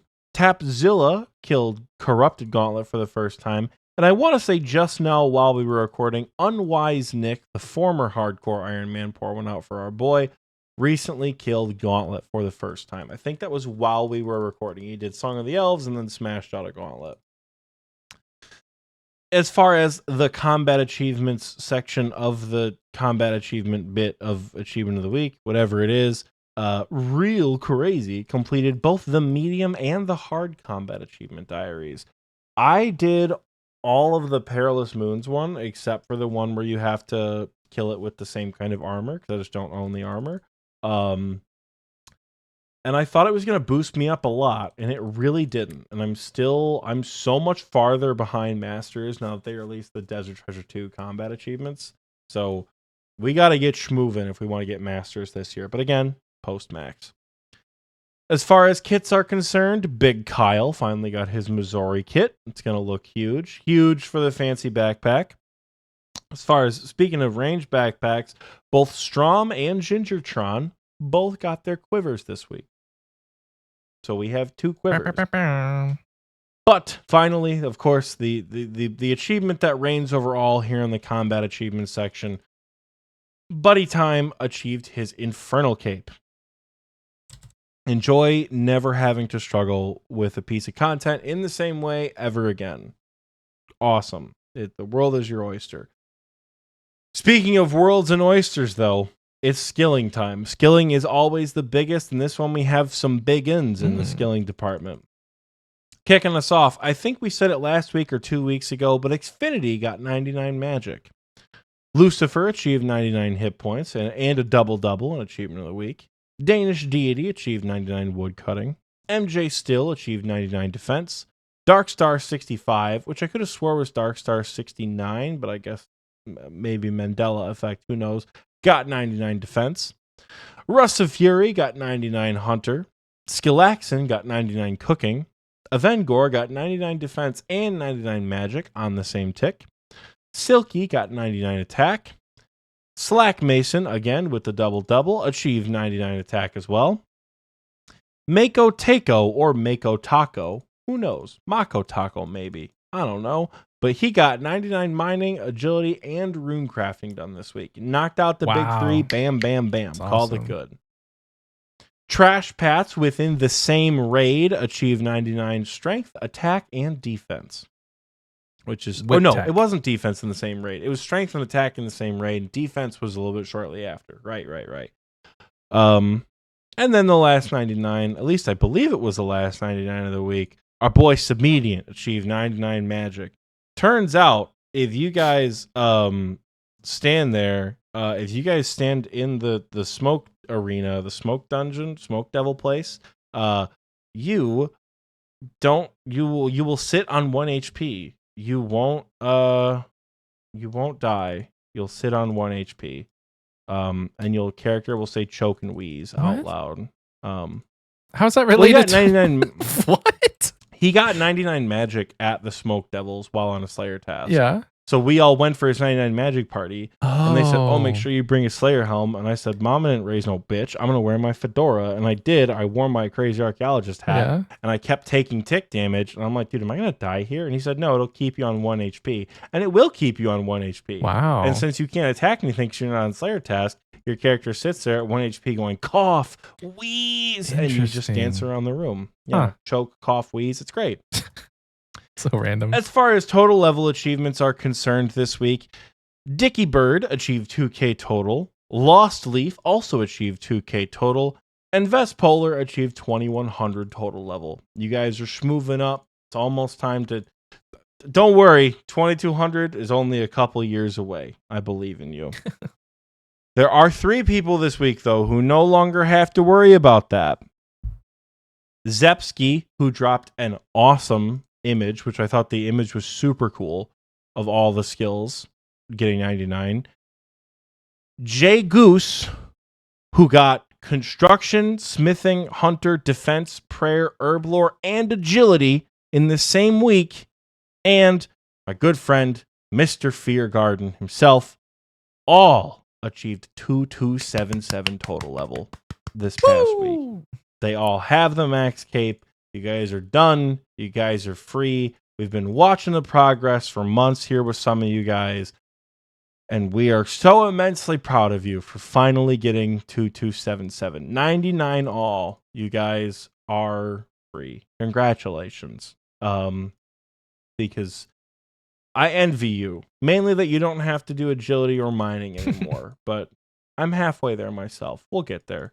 It's coming, boys. Don't worry. It's coming. There are so many max people in the clan now. I know we are. It's ridiculous. Like I feel like we should look over the stats. Definitely should. Of like it's on Wise how Man. People compared to 2023 and 2022, just to like see the growth and the talent of the clan, which like is another tangent in itself. Like a lot of the people who were like coming up in PVM around the time I was going for my cape are now like multiple quivers deep, like speed running all like the hard combat. Yeah, like it's super cool to see like the progress this clan as a whole has made. Yeah. Like it's super cool. I remember when there was like I was like the 7th or 8th person in TNL to max, and now there's probably 30 people, maybe there's more. Quite a few, yeah. It's really cool. There's quite a few. We do have a few more achievements to list out, though. We don't see this one very often. Off the top rope, very rarely, Furry Wall will come out of nowhere and drop an achievement that people are like, what the hell? Furry Wall achieved 200 million strength XP. Hey, yo. I believe the last time we shouted that out was when Jesse got 200 mil strength a couple months ago. But 4 down, 19 more to go for 200 mil all. And then it's not necessarily a skilling achievement, but I popped over to levels and achievements just to make sure that I didn't forget anything, because I wanted to make sure we were up to date on our 99s. And Chaos Cleric has actually achieved level 2 dad. Congratulations, Chaos that Cleric, happened? on having your second kid Yay. at 11:55 a.m. So like 2.5 hours ago. Oh hell yeah! Congratulations on level 2 dad. Hell yeah, brother. That's huge. That is achievement of the week. If you did something awesome and you want to show us or tell us about it, head over to discord.gg/OSRSTNL, post about it in levels and achievements. As we say every week, it can be any achievement you want. It can be a 99, it can be 7 99s, it can be an Infernal Cape, it can be a Zulrah PB, it can be base 60s, it can be a diary completion. We don't care. We want to see the cool stuff that you guys are doing. Head over to our Discord, as we are objectively the best RuneScape Discord in the world. And once again, scrolling down just to prove my point, there are people in VC hanging out as we speak on a Sunday morning, sipping their coffee, killing some bosses. It's not even Sunday morning, it's like 2:30, but you get my point. Head over to the Discord, hang out. We would love to have you. It is almost time. We are moving at world record pace for the second half of the show. And to close us out and hopefully get us a place on the leaderboards here, Michael, do you have a fun question for us? I do. I want to take a quick tangent just to say we ran a poll. I ran a poll. We're losing ticks. Oh, no. I ran a poll last episode that ended just now. It says, does massive mean large or good in the context that Oxie used it? I hope you feel vindicated. And, 57% of people said it means large in the context that you used it. Their interpretation of your use of massive meant large, and 42% said good. So almost about the same, but definitely more people took your use of massive as to mean large. Of the 21 people that responded to the poll. So thank you for responding. It is time for the fun question, guys. Looking at our Discord, Dinosaur never disappoints, and he has not disappointed today. So The fun question for you today is think of a lame pet from various pieces of content from across the game. Now, imagine that you were given the keys to change said pet in any way, whether that be adding a transmog, changing the model of the pet into something else, or maybe even adding a pet to something that doesn't currently have a pet. What are you going to change? I would love to see the Penance Queen Mogs so that you can turn it into one of the monsters from the waves. Also changing the omelet from a weird lemur from a weird lemur thing into a majestic white Eastern dragon, kind of like Rayquaza. That would be dope as hell. I like that. And I don't know, just give us more boss pets. Like, give us more pets for things that don't have it. Like, I want a tiny little Bryophyta. I want a tiny little Obor. I know those are free to play, and maybe just make like the pet version members only. I want a Barrows pet. Like, give us a pet for content that doesn't currently have it. And transmog wise, I don't know. I would have to really like spend some time looking at the current pets and what there is, but like there's probably a ton of different transmogs that you could go.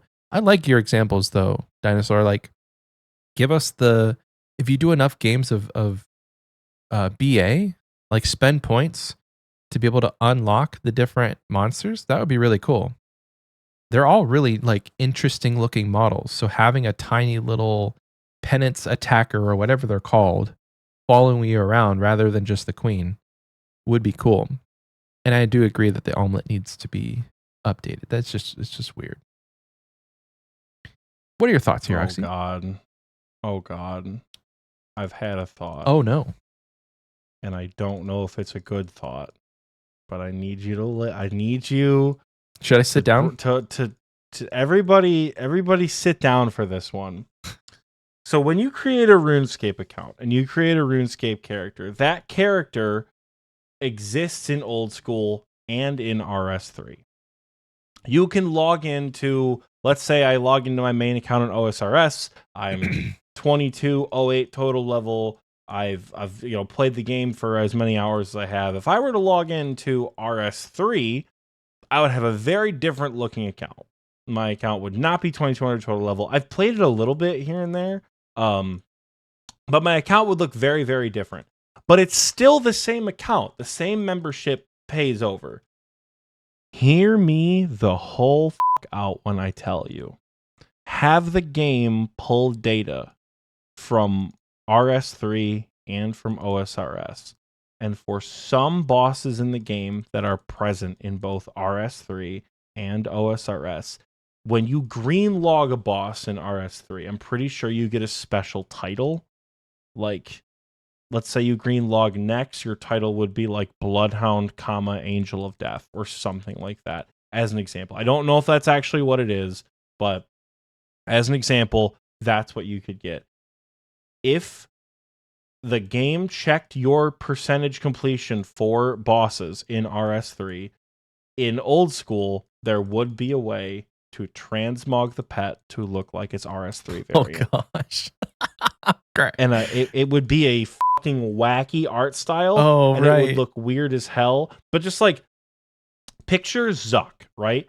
We'll use Zuck and Vorkath as good examples because those bosses are taken directly out of Old School into RS3. Oh, really? Right? Yeah.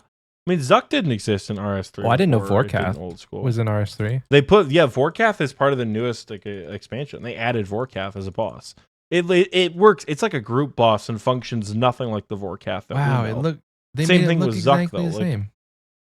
Yeah, that's cool. But like, picture if you have Vorkath completed and you have whatever title they give you in RS3 for Vorkath. That if you have the Vorky pet in Old School, you can transmog it to look like RS3 Vorky. If you have Zuck completed, the Elder God thing in RS3, you could transmog your Nibbler pet to look like Zuck standing up with that big ass sword and things like that. It gets a little dicey and spicy when we talk about items that are older, like God Wars dungeon pets, or the Jad pet, or the DK's pets, because the DKs are horrible monstrosities that used to have really cute pets in RS3. They used to be the old pixelated ones that we see in Old School, but they updated it now. I think that would be an interesting way to transmog these pets, is to have the data bounce into like between games, right? And if you have the green log for Armadillo, which I think it's how you get the title, is you green log the collection log. If you have the title, you can now transmog your Kriara pet to look like the Kriara pet in RS3.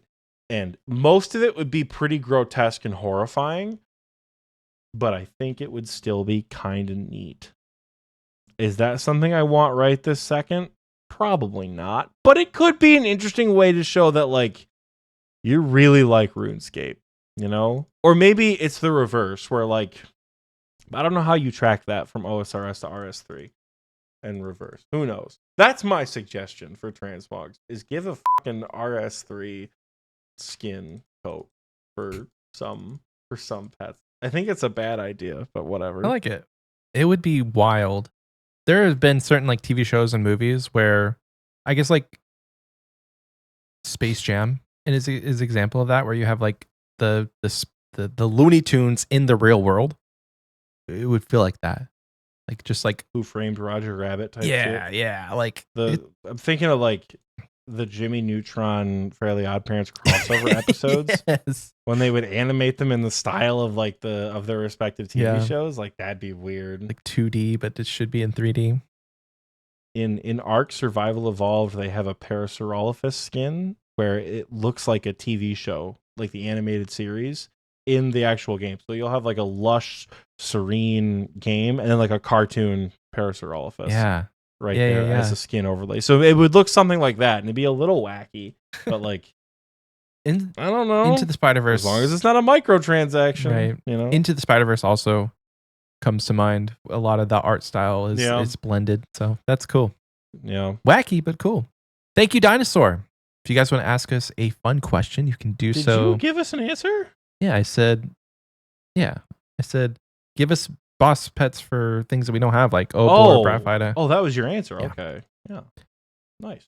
If you want to ask us a fun question, you can do so by posting in the fun questions section on Discord. If you're a patron, Patrons. you can edit that out, are you? We'll see. You can post in the Xpwaste chat, just like in general. You can email us. You can send us a postcard. I need to go to the post office. I keep telling you guys, send us postcards, but then I just never go to the post office. I need to do that. Anyway, that's the fun question. RC, send us off. Send us out of here. I'm sending us home, folks. Send us home. We have been here making some wild changes to this game. And we hope you guys have stuck around and had a good time doing it. If you want to find us anywhere else, check the links below. We have a link tree with every link you'll ever need. It'll be in the description down below. Check us out on Twitch. Michael will be streaming on the Xpwaste Twitch channel pretty often. I will be sharing my time between my two Twitch accounts because, yeah, we'll see. Subscribe to us on Patreon if that's what you're interested in. Join the Discord. Come hang out. Do all the things to boost the algorithm or whatever. I don't know. You guys are fantastic, though. And yeah, we will see you guys next week where we will know the teams for bingo. So brace yourselves for that one, folks. All right. With that, we're going to send you guys out of here. Bye.